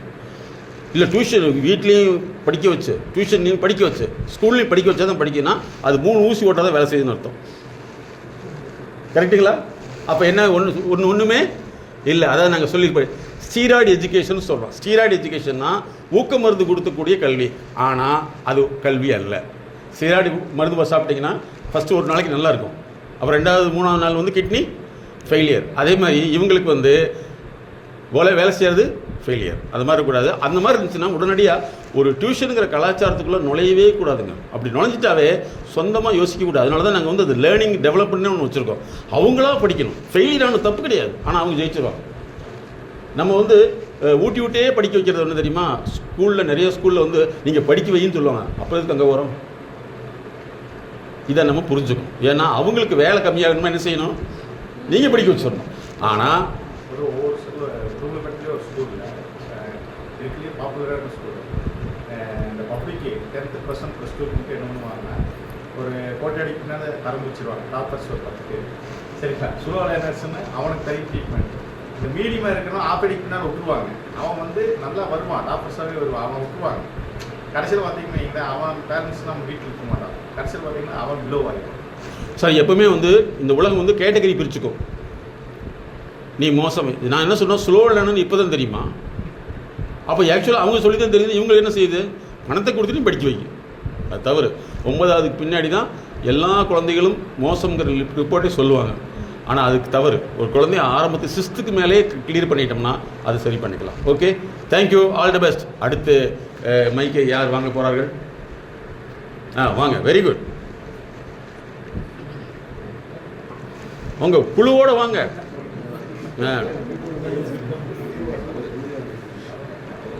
இந்த கிளாஸ்க்கு அப்புறம்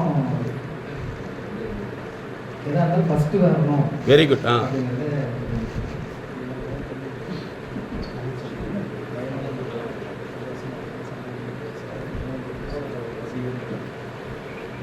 உங்களுக்கு ஒர்க்கில் ஏதோ டெசிஷன் எடுத்தோம்னா கரெக்டாக தப்போ ஏதோ ஒன்று 8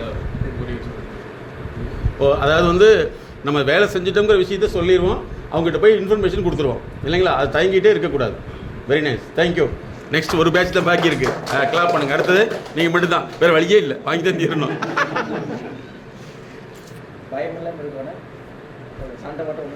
பேசிடணும். ஆனால் எல்லாத்துலையும் சைட் பண்ணுற பழக்கம் இருக்குன்னு நினைக்கிறேன்.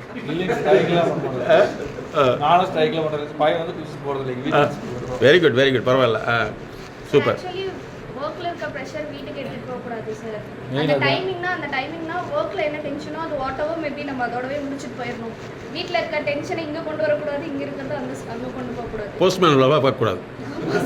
அப்படி தானே? இங்கேருந்து கொண்டு போய் இந்தா நான் எவ்வளோ வேலை செய்யணும் தெரியுமா, அங்கே வந்து நான் எவ்வளோ சேலை வந்து தெரியுமா, 2 பேர் இருக்கக்கூடாது. Thank you, good. உட்காருங்க ப்ளீஸ். All the best.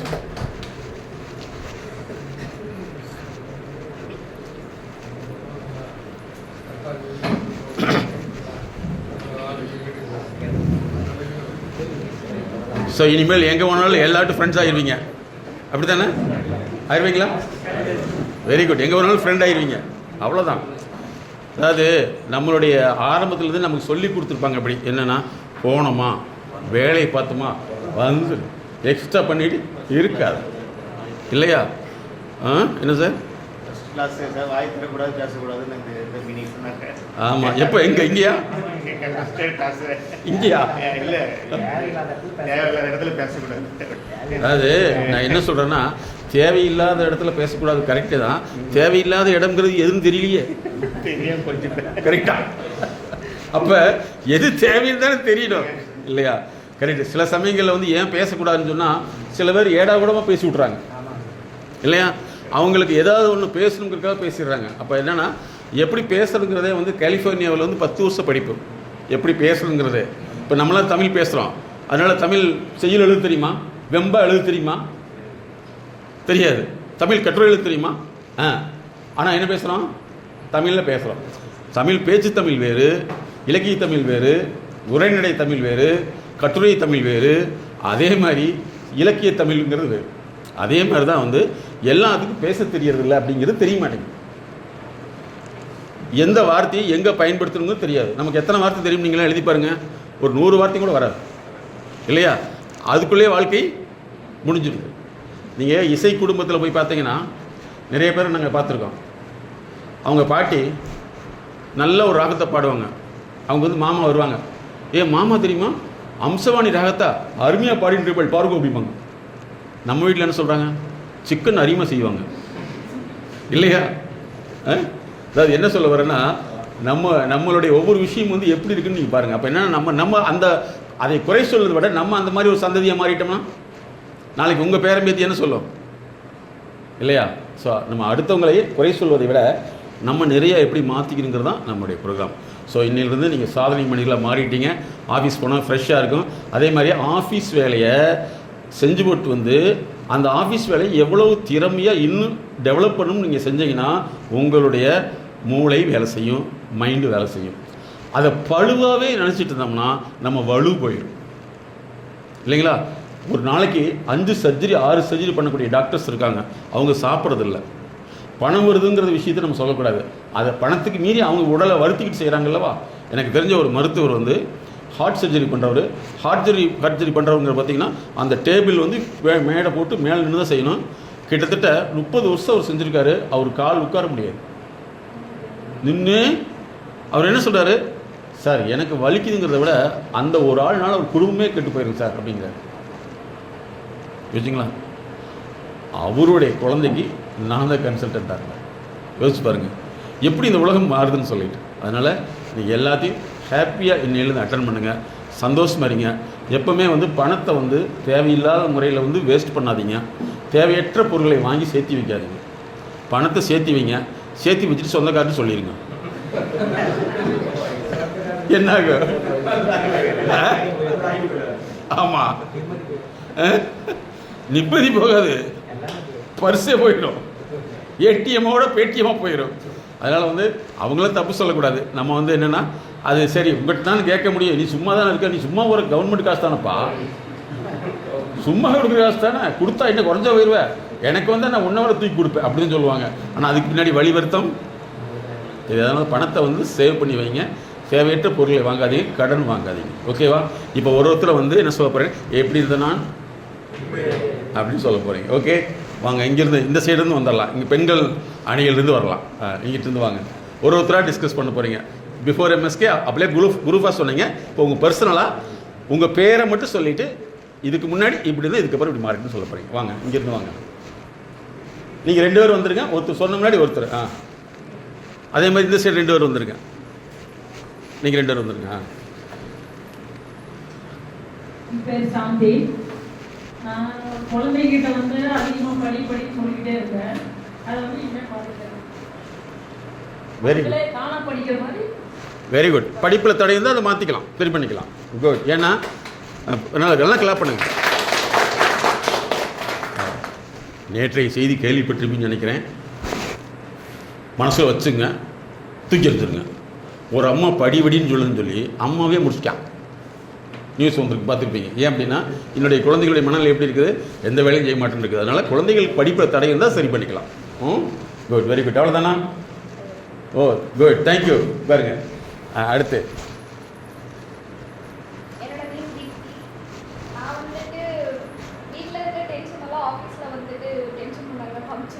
எப்படி கரெக்டாக எழுதி வச்சு போய் கிளம்பிச்சிருவீங்க?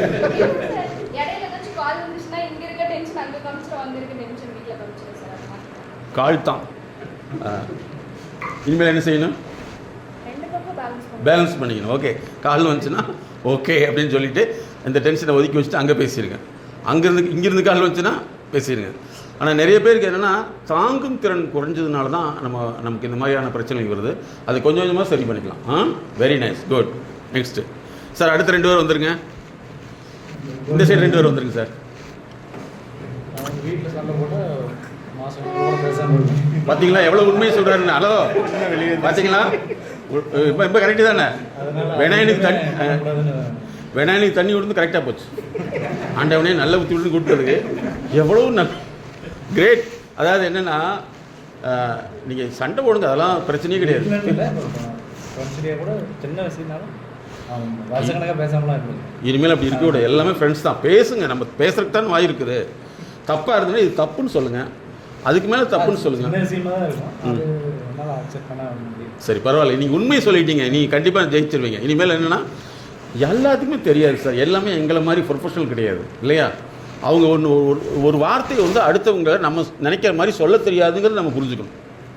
அதனால் நீங்கள் என்னென்னா அந்த மாதிரி பண்ணிட்டீங்க, கண்டிப்பாக நீங்கள் ஜெயிச்சிடலாம். தேங்க்யூ. நீங்கள் போய் வீட்டில் போய் நல்லா ஹாப்பியாக இருக்க போகிறீங்க. ஓ எவ்வளோ சந்தோஷம் பார்த்தீங்களா? Very good. என்னோட நேம் சசிகுமார். வீட்டில் அடிக்கடி ஃபோன் வரும், இதெல்லாம் அவாய்ட் பண்ணிட்டு ஒர்க் மட்டும் பார்த்துட்டு ஒர்க் முடிஞ்சாட்டி பேசுகிறேன்னு சொல்லிட்டு வச்சுருவேன். பிரச்சனையே வராது, வராது பார்த்துக்குவோம். Very good. அதாவது என்னென்னா அவங்க ஏதாவது எமர்ஜென்சியில் ஃபோன் பண்ண, வெரி குட், கிளாப் பண்ணிடுங்க.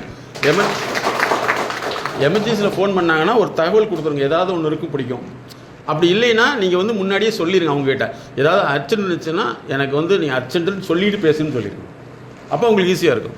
அதே மாதிரி உங்கள் ஹையர் ஆஃபீஸர் ஃபோன் பண்ணால் உடனே ரெஸ்பான்ஸ் பண்ணுங்கள். ஃபோனை மட்டும் அதை வந்து ஆஃப் பண்ணி வைக்கிறது, அதுக்கடுத்து ஆன் பண்ணி வைக்கிறது இல்லையா? இது 2. ஏன்னா நீங்கள் வந்து எப்படி இருந்தாலும் நீங்கள் தான் பேசி ஆகணும், அப்படித்தானே? ஆள் போட்டு பேச முடியுமா? பேசுறதுக்கு ஒரு ஆள் வச்சுருக்கேன் சார் பேச முடியுமா? அந்த பிரச்சனையை நீங்கள் டீல் பண்ணிட்டீங்கன்னா அந்த ப்ராப்ளம் குறைஞ்சிடும். ஐயோ ஃபோன் பண்ணி எடுக்கலை, என்ன விழுக போகுதோ அப்படின்னு கற்பனை பண்ணிக்கிட்டே வாழ்கிறத விட ஃபோன் பண்ணி பேசிட்டோம்னா ஓகே சார், தேங்க்யூ சார், திட்டத்துக்கு நன்றி சார்லாம் வேலை முடிஞ்சிடும். தேங்க்யூ. இவரை பார்த்தா என்னுடைய நண்பர் டாக்டர் வேளாண் ஒருத்தர் இருக்கார், அவர் மாதிரியே இருக்கார். Very nice, good good good. அவர் வந்து மிகப்பெரிய ஆராய்ச்சியாளர். எங்களுடைய இதுலாம் அவர் வந்து எங்கள் முக்கியமான இருக்கார். அவர் வந்து கடல் தெரியுமில்லைங்களா? கடலில் ஊர் பேர் இருக்குது தெரியுமா? கடலில் ஊர் இருக்குது தெரியுமா? எப்படி தெரியும்? தீவுலாம் கிடையாது, அது பேர் தீவு. கடல் தண்ணி இருக்கல்லவா, அதுக்கே ஊர் பேர் இருக்குது. அதை பற்றி ஆராய்ச்சி பண்ணவர். கடல் தண்ணி தான் நம்ம சொல்கிறோம், ஆனால் அதுக்கு என்னது ஊர் இருக்குது. அதை பற்றி ஒரு ஆராய்ச்சியாளர். ஸோ அந்த மாதிரி வந்து இந்த உலகம் வந்து நமக்கு தெரியாத ஒரு விஷயத்த போயிட்டே இருக்குது. Very good, thank you. அடுத்து நீங்கள் சொல்லுங்கள் சார், யார் சொல்கிறீங்க? சண்டை போட்டால் உடனே பேசிடுவாங்க. ஓ வெரி குட். ஆஃபீஸ்லையும் சரி வீட்லையும் சரி எல்லாத்துக்கும் சண்டை பழகணும். வெரி குட், அவ்வளோதான் சார். அப்போ தான் நம்ம நிம்மதியாக இருக்க முடியும். அன்பாக பழகலாம், வம்பாக பழகலாம், தெம்பாக இருக்கணும். Okay good, thank you mister Balachander. அடுத்து ஜெகதீஷ் திருப்பூர். நான் சண்டை போட்டேன்னா 2-3 நாளைக்கு பேசாமல் இருப்பேன். அதே மாதிரி வீட்டில் இருக்கிற கோவத்தை ஆஃபீஸில் காட்டுவேன், ஆஃபீஸில் கோவத்தை வீட்டில் காட்டுவேன். அந்த மாதிரிலாம் பண்ணக்கூடாது முடிவு பண்ணிட்டீங்க. Very nice. இவர்கிட்ட எப்போ வேணாலும் சண்டை போடலாங்க, அப்போயே பேசிடுவாங்க. ஆமாம். வெரி குட், அவ்வளோதான். Very nice, thank you. வாங்க அடுத்து சார், இன்னும் 2 வரைக்கும் வந்துருங்க.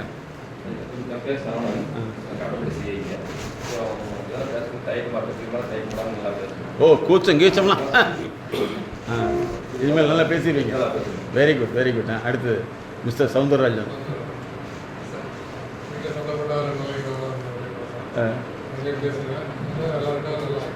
ஃப்ரெண்ட் ஆகிடுவீங்க. எது கூப்பிட்டாலும் முன்னாடி வந்து துபுதுன்னு ஓடணும். அவங்க ஏஐ அவங்களாம் போட்டு ஏப்பா எத்தனை பேர் வர்றீங்க சார், கூப்பிட்டீங்க சார் அப்படின்னு சொல்கிறாங்க. அவருக்கே சந்தோஷமாயிடும். என்னது செய்வனாச்சவங்க கூட மாற மாட்டாங்க, இப்படி மாறிட்டாங்க இன்னொட்டு. குட், அவர்கிட்ட கொடுங்க.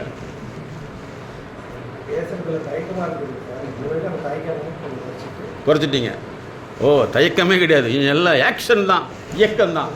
தயக்கம் இல்லைன்னா இயக்கம் வந்துடும், இயக்கத்தை பண்ணோம்னா தயக்கம் குறைஞ்சிடும். Very nice, thank you, good. அடுத்து 2 வரைக்கும் வந்துருங்க. என் பேர் கணேஷ் மூர்த்திங்க. என்னோட வீட்டில் ஏன்னா நானும் ஒய்ஃபு தான் சார் இருந்தோம்.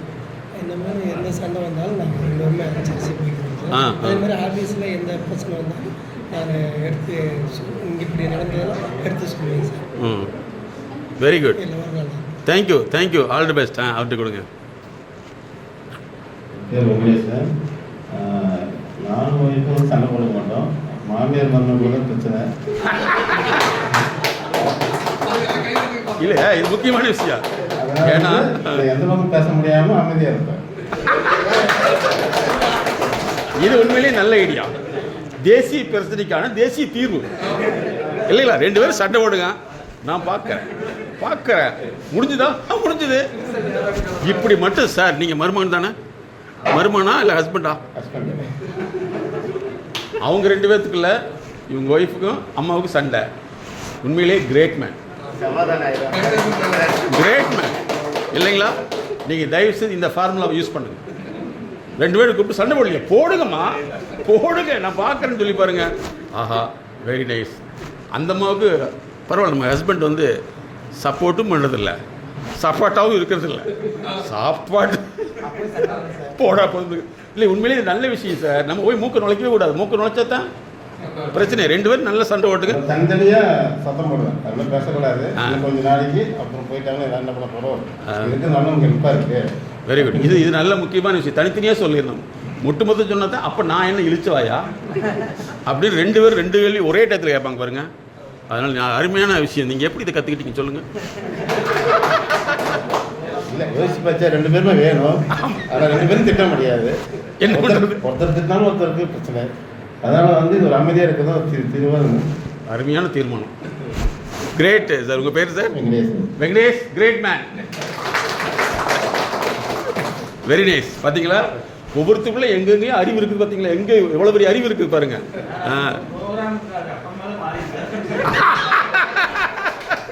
பார்த்தீங்களா, அதுலேயும் கரெக்ட் இல்லையா?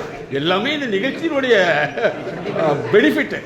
Very good. அடுத்து சார், என் பேர் ஜெயக்குமார் சார். எனக்கு இத்தனை நாள் ஸ்டேஜ் ஃபியர் இருந்துச்சுங்க சார், தயக்கமாக இருக்கும். இனி நான் அதை மாற்றி போகிறேன். Very good. அவ்வளோதான். Very nice. எங்கே வேணாலும் பேசலாம் சார். தப்பு தான் சார் பேசுவோம். அப்போ தான் நமக்கு சரியாக முடியும் இல்லையா? கரெக்டாக போக முடியுமா? நீங்கள் பேசுகிறப்ப குழந்தை பிறந்தோன்னா, அம்மா எனக்கு பசிக்கிறது, ஏதாவது பானங்கள் கொடு அப்படின்னு கேட்டு பேசுறீங்க. பேபேன்னு கற்றி தானே பேசுனீங்க. ஆமாவா இல்லையா?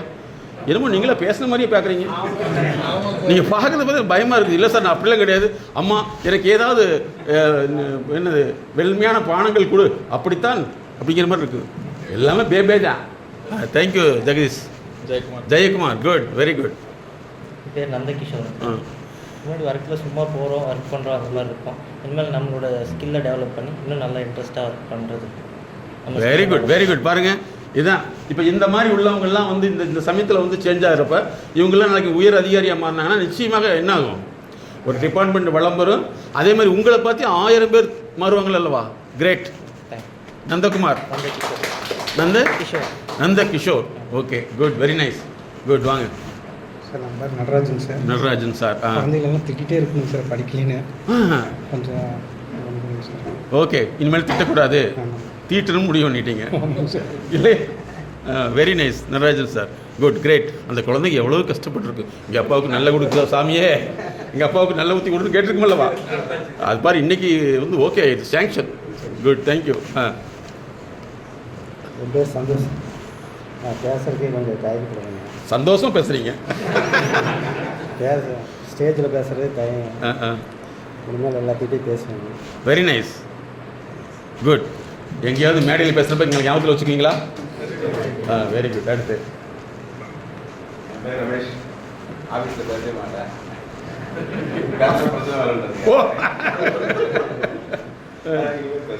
இனிமேல் பேசுங்க, பிரச்சனையெல்லாம் பேசுங்க. Very nice. அவர்கிட்ட கொடுங்க. என் பேர் சிஏ சுவாமிபாளையம் சரவணபாபு சார். உடனே அதிகமாக டென்ஷன் அடிச்சிருவேன். இனிமேல் அடிக்காமல் அன்பாக இல்லை, குழந்தைய வந்து வீட்டில் இருக்குதுங்களா? ஏங்க அதெல்லாம் சயின்டிஸ்ட்டுங்க. What is this? நீங்கள் போகிறப்ப வந்து கலர் பென்சில்லாம் நிறைய வாங்கி கொண்டு கொடுங்க. 2 லிட்டர் பெயிண்ட் தனியாக வாங்கி வச்சுங்க.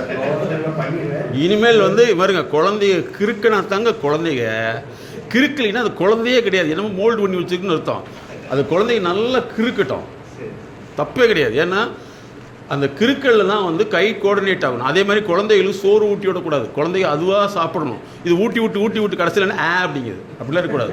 குழந்தைக்கே விட்டணும். நீங்கள் இனிமேல் வந்து நல்லா இதெல்லாம் போய் இதெல்லாம் சொல்லிடுங்க. வாங்கி கொடுத்துருங்க. இதை போய் சொல்லிடுங்க. சொன்னீங்கன்னா அவங்களும் சந்தோஷப்படுங்க. அப்பா நல்ல வேலை, குழந்தைகிட்ட திட்டு மட்டும் இல்லை. ஆமாம், இந்த சமயத்துல எல்லாம் ஒன்று விட்டுருங்க. அது குறிப்பிட்ட ஏஜுக்கு முன்னாடி அப்புறம் கொஞ்சம் கொஞ்சமாக மாற்றிக்கணும். Good, thank you. Thank you. Good good. அடுத்தது வாங்க. என் பேர் சக்ஸஸ் சிஏங்க. பையன் 10th படிக்கிறானுங்க. படிக்கவே மாட்டானுங்க. நான் திட்டிகிட்டே தான் இருப்பேன். மாற்றிக்கலாம். படிப்பதை பற்றி கவலையப்படாதுங்க. படிப்பில் உள்ள பிரச்சனைகளை கண்டறிஞ்சு மாற்றிட்டோம்னா போதும். அந்த குழந்தைகளுக்கு தெரியாது. உடல் பிரச்சனை மாதிரி தான் அந்த பிரச்சனையை சரி பண்ணிக்கலாம். தேங்க்யூ. குட். அடுத்தது சார். என் பேர் மகேஸ்வரன். சிஏ குடும்பப்பட்டேன். நான் எவ்வளோ நாள் பார்த்தீங்கன்னா ஆஃபீஸ் எங்கேயுமே ப்ரைவேட் கம்பெனிலேயே 12 வருஷம் ஒர்க் பண்ணிக்கிறேன். ஒர்க்கு முடிஞ்சு அந்த ஒர்க்கு ஒரு மீட்டிங் போனேன். இங்கே வந்து நம்மளுக்கு ஆள் இல்லாததுனால வேலை நம்ம வேலை பையனே இப்போ கேட்க ஆரம்பிச்சிட்டாங்க. +2 படிக்கிறாங்க. ஆனால் வந்து இவர் கவர்மெண்ட் வேலை கிடைச்சா அதை ஜாலியாக ஏற்பாடு பண்ணிப்பேன். இவர் வீட்டுக்கு வர மாட்டேங்கிறாங்க. அவன் படிக்கிறான். என்னென்னா நீங்கள் சொல்ல வச்சு நம்ம அது மாற்றிக்கலாம். அதுக்கெல்லாம் எல்லா வகையிலும் நாங்கள் சப்போர்ட் பண்ணுவோம். வேலைக்கு வீட்டுக்கு சமமாக டைம் வச்சுப்போம். ஆமாம். Good. Very good. Good. Thank you. Next. என் பேர் சரவணகுமார் சார். நான் அதிகமாக லீவ் அதிகமாக போட மாட்டேன் ஆஃபீஸுக்கு. இனிமேல் வந்து குழந்தைகளையும் ஒய்ஃபையும் ஏதாவது பக்கம் ஒரு டூர் மாதிரி கூப்பிட்டு போயிட்டு 6 மாதம் கூப்பிட்டு போகலாம். அது பண்ணலாம். Very good. Very nice. Very nice. Super. Good. அடுத்தது வாங்க சார். ஹாய் ஃப்ரெண்ட்ஸ், என் பேர் முகேஷ். மெட்ரோ எம்எஸ்கேக்கு முன்னாடி ஒரு தயக்கம், ஒரு பயம், ஒரு நடுக்கம், மற்றவங்க என்ன பேசிடுவாங்க அப்படிங்கிறதுலாம் நமக்கு இருந்துச்சு. எம்எஸ்கேக்கு பின்னாடி சாரோடைய ஸ்பீச்சுக்கு அப்புறம் ஒரு நல்ல ஒரு ஸ்பீச் பண்ணலாம். இந்த ஸ்டேஜ் ஃபீவருங்கிறது வந்து நமக்கு கம்மியாக இருக்குது. ஸ்டார்டிங் இது. இனி அடுத்த இவர்கிட்ட ஒரு 2-3 கிளாஸோ 2 இதோ நம்ம பழகணும்னா இன்னும் ஒரு நல்ல ஒரு கிடைக்குங்கிற ஒரு மன தைரியம் இருக்குது. குட். Very good. அதனால் அந்த பயத்தை போக்கி இருக்கிறாங்கிறது வந்து என்ன ஆணித்தரமான கருத்து. Oh, thank you. Thank you. Thank you mister Mukesh. என் பேர் சிவகுமார். குடும்பத்தில் அடிக்கடி சண்டை போடுவேன். உடனே ஒரு 2 நிமிஷம் சார் சொன்ன மாதிரி 2 நிமிஷம் திரும்ப பேசிடுவோம். எல்லாருக்கிட்டையும் ஒய்ஃபாகட்டும் குழந்தைங்களாகட்டும். அலுவலகத்துலேயும் கோவப்படுவோம். இனி இவர் சொன்னதுக்கப்புறமா கோவப்படாமல் எல்லா பக்கமும் சரியாக பேலன்ஸ் பண்ணிட்டு போயிடுவோம். அதே மாதிரி மேடம் சொன்ன மாதிரி கடன் இல்லாத வாழ்க்கை கண்டிப்பாக எல்லாருமே கடன் இல்லாமல் இருந்தால் கண்டிப்பாக நல்லபடியாக வாழலாம்ங்கிறது மேடம் சொன்ன மாதிரி நல்லது. Very nice. Good. Very good. Very good. Very good. Vijayakumar. ஆஃபீஸில் பிரச்சனை வீட்டில் போய் காட்டுங்க. அடிக்கடி சண்டை போட்டு சிஸ்டர் பேசுகிறதுக்கு கொஞ்சம் லாங் பேசுகிறாங்க. இனிமேல் வந்து அதை உடனே வந்து நிறுத்த போகிறீங்க. Very good. ஆஃபீஸில் சண்டை போட மாட்டேன். வீட்டில் very nice. Good. Very good. Good. வீட்டில் சில பிரச்சனைகள் இருக்கலாம். நம்ம வீட்டில் பேசுவாங்க. பையன் படிக்க மாட்டேங்கிறாங்க. வீட்டில் பேசுவாங்க. அதிகமாக செல்லு பார்க்குறதுனால இனிமேல் இந்த காசு பார்த்துட்டு செல்லு. Very good. குட். நீங்கள் படிப்பு சம்மந்தப்பட்ட பிரச்சனைகளை சரி பண்ணிக்கலாம். அது பெரிய விஷயமே கிடையாது. அதுக்கு என்னென்னா அது கிட்டத்தட்ட ஒரு அவங்களுடைய திறனை தகுந்தளவு மினிமம் 3 மாதம் தேவைப்படும். அதை நம்ம மாற்றிக்கலாம். உங்களுக்கு என்ன வேணாலும் மேடத்துடைய நம்பர் உங்களுக்கு கொடுத்துருக்கோம். Support it. அதனால் இனிமேல் வந்து ஒரு ஃப்ரெஷ்ஷாக மாறிட்டீங்க இல்லையா? காலையில் வந்ததுக்கும் மதியானத்துக்கு முன்னாடி எவ்வளோ மாற்றம் இருக்குது? புதிய மனிதனாக மாறிட்டீங்க. சரியா? ஒரு 5 நிமிஷம் நீங்கள் வேறு ஏதாவது விஷயங்களை பற்றி சந்தேகம் சொல்ல முடியாது. அதை பற்றியான ஒரு விளக்கம் வேணும்னா கேட்கலாம்.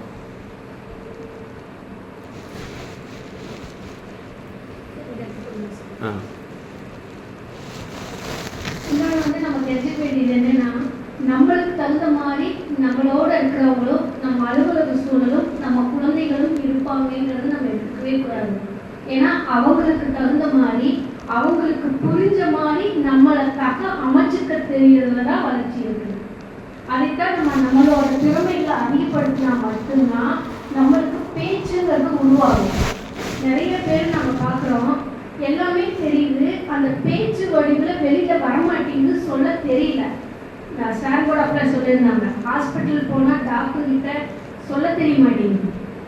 கூட பேரண்ட் போனாங்க, பேரண்ட் தான் சொல்கிறாங்க. அப்போ பேரண்ட்டுக்கு பிரச்சனையா குழந்தைக்கு பிரச்சனையா? ஹாஸ்பிட்டலுக்கு போனால் அது தெரிய மாட்டேங்குது.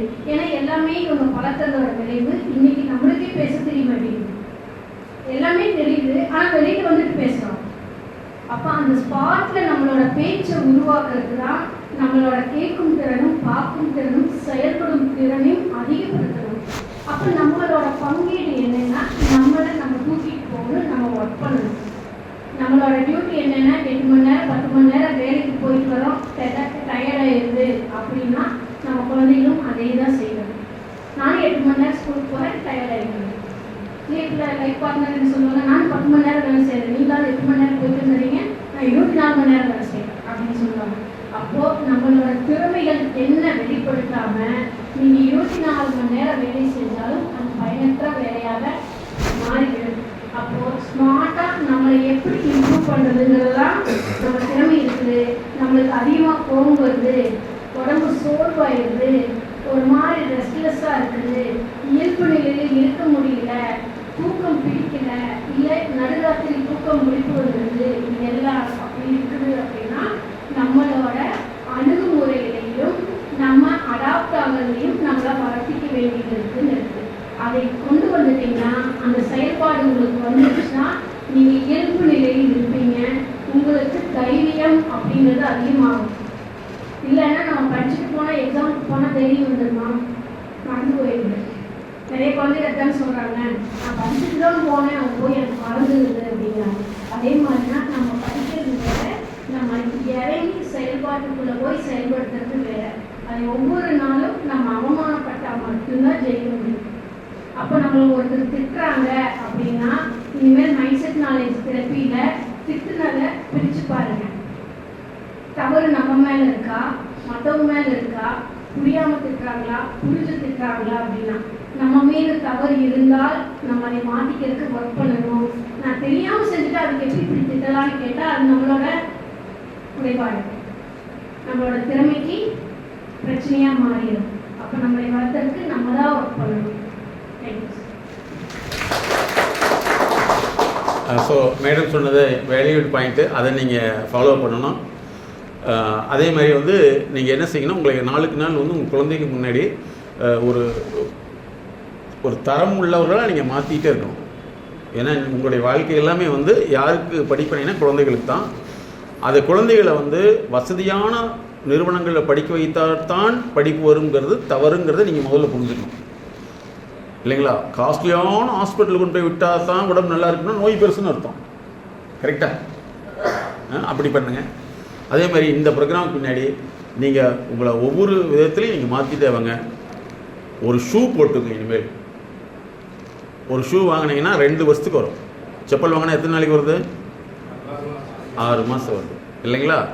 அதுக்கப்புறம் தேஞ்சு போயிடும். ஷூ போட்டிங்கன்னா மேக்ஸிமம் வந்து 2 வருஷமெல்லாம் வரும். ஸோ குழந்தைகளுக்கு அது ஒரு நல்ல ஒரு விஷயமாக மாறும். உங்களுக்கு காஸ்ட்டு கம்மியாகும். அந்த மாதிரி பண்ணுங்கள். ஸோ இது மாதிரி ஒவ்வொரு விஷயத்துலையுமே நீங்கள் மாற்றிக்கிட்டே வாங்க. உங்கள் வீட்டில் டிவி இருந்துச்சுன்னா நான் ரிலாக்ஸாக போய் பார்க்குறேன்னு சொல்லி பார்த்தீங்கன்னா இதே டைலாக் யார் சொல்லுவாங்க? அதே தான் சொல்லுவாங்க. அதனால் நோ ரிலாக்ஸ். உழைக்கிறதுக்கு எதுக்கு ரிலாக்ஸ் அப்படின்னு சொல்லி பாருங்கள். நாங்கள் வந்து நிறைய திரைப்படத்துறை சார்ந்தவர்களுக்கெல்லாம் நாங்கள் கன்சல்டேஷன் ஆலோசனைகள்லாம் கொடுக்குறோம். நிறைய பேர் வீட்டில் டிவியே இல்லை சார். ஆச்சரியமாக இருக்கும். அவங்க ஆஃபீஸில் வச்சுருப்பாங்க. எதுக்குன்னா அவங்க போட்டு பார்க்குறதுக்காக, வீட்டுகளில் இருக்கிறதே இல்லை. அதே மாதிரி நிறைய ஒரு துறை சார்ந்த உங்கள் வீட்டில் போய் பார்த்தீங்கன்னா மியூசிக்கலில் இருக்கிறவங்க பார்த்தீங்கன்னா மியூசிக்கல் இன்ஸ்ட்ருமெண்ட் தான் நிறைய வாங்கி வச்சுருப்பாங்க. அதில் ப்ராக்டிஸ் பண்ணிகிட்டு இருப்பாங்க. ஆனால் நமக்கு வந்து அந்த மாதிரி இல்லவே இல்லை. நம்ம வந்து வேடிக்கை மனிதர்களாக இருக்கக்கூடாது. வேடிக்கை மனிதர்களாக இருக்கக்கூடாது. அதே மாதிரி உங்களுடைய துறை சார்ந்த வேலைகளை செய்யும் பொழுது கவனமாக, அவசரப்படாமல், நிதானமாக செய்யுங்க. அவங்களுக்கு கஸ்டமருக்கு அவசரங்கிறது அல்லது உங்களுடைய நிறுவனத்தினுடைய அவசரங்கிறதையும் ரெண்டையும் உள்வாங்கிட்டு நீங்கள் நிதானமாக செஞ்சீங்கன்னா விபத்தில்லாத வாழ்க்கையை உருவாக்க முடியும். இதோட முக்கியமான செய்தின்னா மேடம் வந்து இப்போ வந்து ஃபஸ்ட் எய்ட் சொல்கிறோம் அல்லவா, அதே மாதிரி வாழ்க்கையில் பல பிரச்சனைகளில் வந்து மனசு விட்டுருவாங்க. அதுக்கு first aid, psychological first aid just கால்னு வச்சுருக்காங்க. அதுதான் உங்கள்கிட்ட அந்த நம்பர் உங்களுக்கு கொடுத்துருப்பாங்க, பெண்களுக்கும் பெண் குழந்தைகளுக்கும். அதனால் நீங்கள் இன்னையிலேருந்து போகிறதே வந்து ஒரு புதிய மனிதர்கள் அங்கே போகையில் உங்களுக்கே ஒரு சந்தோஷமாக இருக்கும். இப்போ எல்லார்ட்டும் பேசி பழகும் எப்படி இருக்குது? ஃப்ரீயாக இருக்கா? இப்போ எல்லோரும் வந்து இங்கே பேசுகிற அளவுக்கு வந்துட்டீங்க இல்லவா, இல்லையா? நீ எங்கே கேட்டாலும் பேசிட முடியும். ஆனால் பேசும் பொழுது கவனமாக அவங்களுக்கு தகுந்தாற்போல் புரிகிற மாதிரி சொல்லி பழகணும். மேலே உள்ளவங்ககிட்ட, கீழே உள்ளவங்ககிட்டும் அதே மாதிரி சொல்லி பழகணும். அதே மாதிரி இன்னொன்றுன்னா குழந்தைகள் படிக்க மாட்டேங்குது, எழுத மாட்டேங்குதுன்னா அதுக்கு பல்வேறு வகையான சிக்கல்கள் இருக்குது. கல்வி சார்ந்த நோய், அதாவது வந்து எப்படி ரத்தம் சார்ந்த நோய், கண் சார்ந்த நோய், தலைவலி சார்ந்த நோய், இதயம் சார்ந்த நோய், கல்வி நோயினே இருக்குது. படிப்பு சார்ந்த பிரச்சனைகள் அவங்க திருப்பி சொன்னால் தான் படிப்பாங்க, மனப்பாடம் பண்ணி மறந்துடுவாங்க, எக்ஸாம் போகிறப்ப மறந்துடுவாங்க, அதை படித்து உங்கள்கிட்ட சொல்லிடுவாங்க, அது ஒன்றும் தெரியாது. இதெல்லாம் வந்து பார்த்திங்கன்னா ஒரே வார்த்தையில் வந்து ஒரு கேள்வியை சொல்லி பதில் செய்கிறது கிடையாது. நாங்கள் டேட்டா அடிப்படையில் தான் அவங்கள சேஞ்ச் ஓவர் பண்ணுறோம். ஸோ இதுக்கெல்லாம் வழி இருக்குதுன்னு தெரிஞ்சுட்டிங்கனாவே நீங்கள் கவலைப்பட மாட்டீங்க. அதே மாதிரி நிறைய பெண் குழந்தைகள் வந்து இங்கே டைவர்ஸ் ஆகும். இதெல்லாமே வந்து நம்ம புரிஞ்சுக்கிட்டோமா நிச்சயமாக நீங்களும் ஒரு சாதனை மனிதராக மாற முடியும். அப்போ உங்கள் ஃபேமிலியில் போய் மகிழ்ச்சிகரமான வாழ்க்கையை நீங்கள் இன்னிலிருந்து உருவாக்க போகிறீங்க, ஹாப்பினஸ்ஸாக இருக்க போகிறீங்க. சரிங்களா? ஒரு புது ரத்தம் பாஞ்சிருச்சா? Very good. ஸோ அந்த வகையில் வந்து நீங்கள் இன்றைக்கி ஒரு சிறப்பான நாளாக மாறியிருக்கீங்க. அதே மாதிரி அதிகமாக வந்து வெளியிலலாம் போனீங்கன்னா தகவல் அப்பப்போ உங்கள் வீட்டுக்கு கொடுத்துருங்க. அதே மாதிரி உங்களுடைய ஆஃபீஸ்க்கு வந்து நீங்கள் செய்யக்கூடிய வேலைகளை சரியான முறையில் தகவல் கொடுத்தீங்கன்னா அவங்ககிட்ட ஃபோன் அடிக்கடி வராது. இல்லைன்னா அவங்களுக்கு வரக்கூடிய ப்ரெஷரை உங்ககிட்ட சொல்லுவாங்க. அப்போ தகவல் கொடுக்குறது நீங்கள் கரெக்டாக இருந்துடணும். அந்த தகவல் வந்து என்னை ஏன் புரிஞ்சுக்கலின்னு நீங்கள் கேட்கக்கூடாது. அவங்களுக்கு நம்ம தகவலை கொடுத்துட்டோம்னா அவங்க கொஞ்ச நாளில் வந்து நீங்கள் போனீங்கன்னா கரெக்டாக தகவல் கொடுப்பீங்கன்னு உங்களுக்கு மனசில் பதிவாயிடுச்சுன்னா உங்களை எங்கேயுமே கண்டுக்க மாட்டாங்க. ஏன்னா உங்களை மாதிரியே மற்றவங்களும் இருப்பாங்கன்னு நினைக்க முடியுமா? அவங்களுக்கு முன்னாடி ஒர்க் பண்ணவங்க இருந்திருக்க மாட்டாங்க. அப்போ என்னாகும்? அதே கண்ணோட்டமும் பார்ப்பாங்க. ஸோ அதனால் நீங்கள் சாதனை மனிதர்களாக மாற வேண்டும். இந்த அருமையான வாய்ப்பை உங்களுக்கு ஏற்படுத்தி கொடுத்திய இந்த ட்ரைனிங் சென்டருடைய மேனேஜர் சார், அதே மாதிரி நண்பர் ஏஇ சார், அதே மாதிரி ஃபோர்மன் சார், இவ்வளோ தூரம் மிக அற்புதமாக மகிழ்ச்சியுடன் உங்களுக்கும் நன்றியை தெரிவித்து மீண்டும் சந்திப்போம். Thank you, all the best.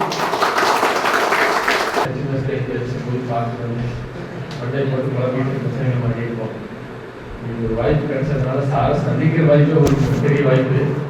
அவரோட பேச்சு தெரிஞ்சிங்களா, அவருக்கு ஒரு பவர் இருக்குது. பேசியே நம்மளுக்கு ஒரு மாற்றத்தை கொண்டு வச்சிருப்பார். அதுதான் அவருக்கு உண்டான ஒரு சக்தி.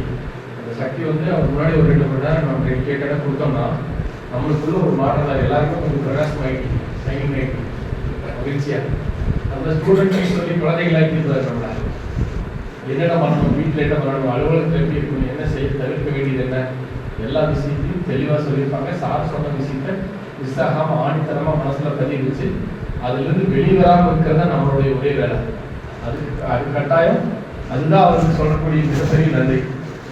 அதனால் வந்து நம்ம சார் சொன்ன விஷயங்களை வந்து நம்ம மாறாமல் வச்சு, ஏன்னா இப்போ சாருக்கு எத்தனையோ ஆப்பர்ச்சுனிட்டிஸ், எத்தனையோ வாய்ப்புகளுக்கு மத்தியில் நம்ம மின்சார வாரியத்துலேருந்து எப்போ கூப்பிட்டாலும் நம்மளுக்காக வந்து ரிட்டையர்மெண்ட்காரங்களாக இருந்தாலும் அவங்களுக்கு இது மாதிரி ஸ்ட்ரெஸ்ஸில் இருக்கக்கூடியவங்களுக்கு எல்லாத்துக்குமே வகுப்பு வந்து சிறப்பாக எடுத்துகிட்டு இருக்காங்க. அவங்களுக்கு வந்து அனைவரின் சார்பாகவும் பயிற்சி மையத்தின் சார்பாகவும் மேன்மேலும் இன்னும் அவர் வந்து உலக புகழ் தரணும், பெரிய பெரிய சாதனைகளெல்லாம் படைக்கணும்னு சொல்லி வாழ்த்தி உற்சாகமான கரையோசோட நன்றியை தெரிவித்துக் கொள்கிறேன்.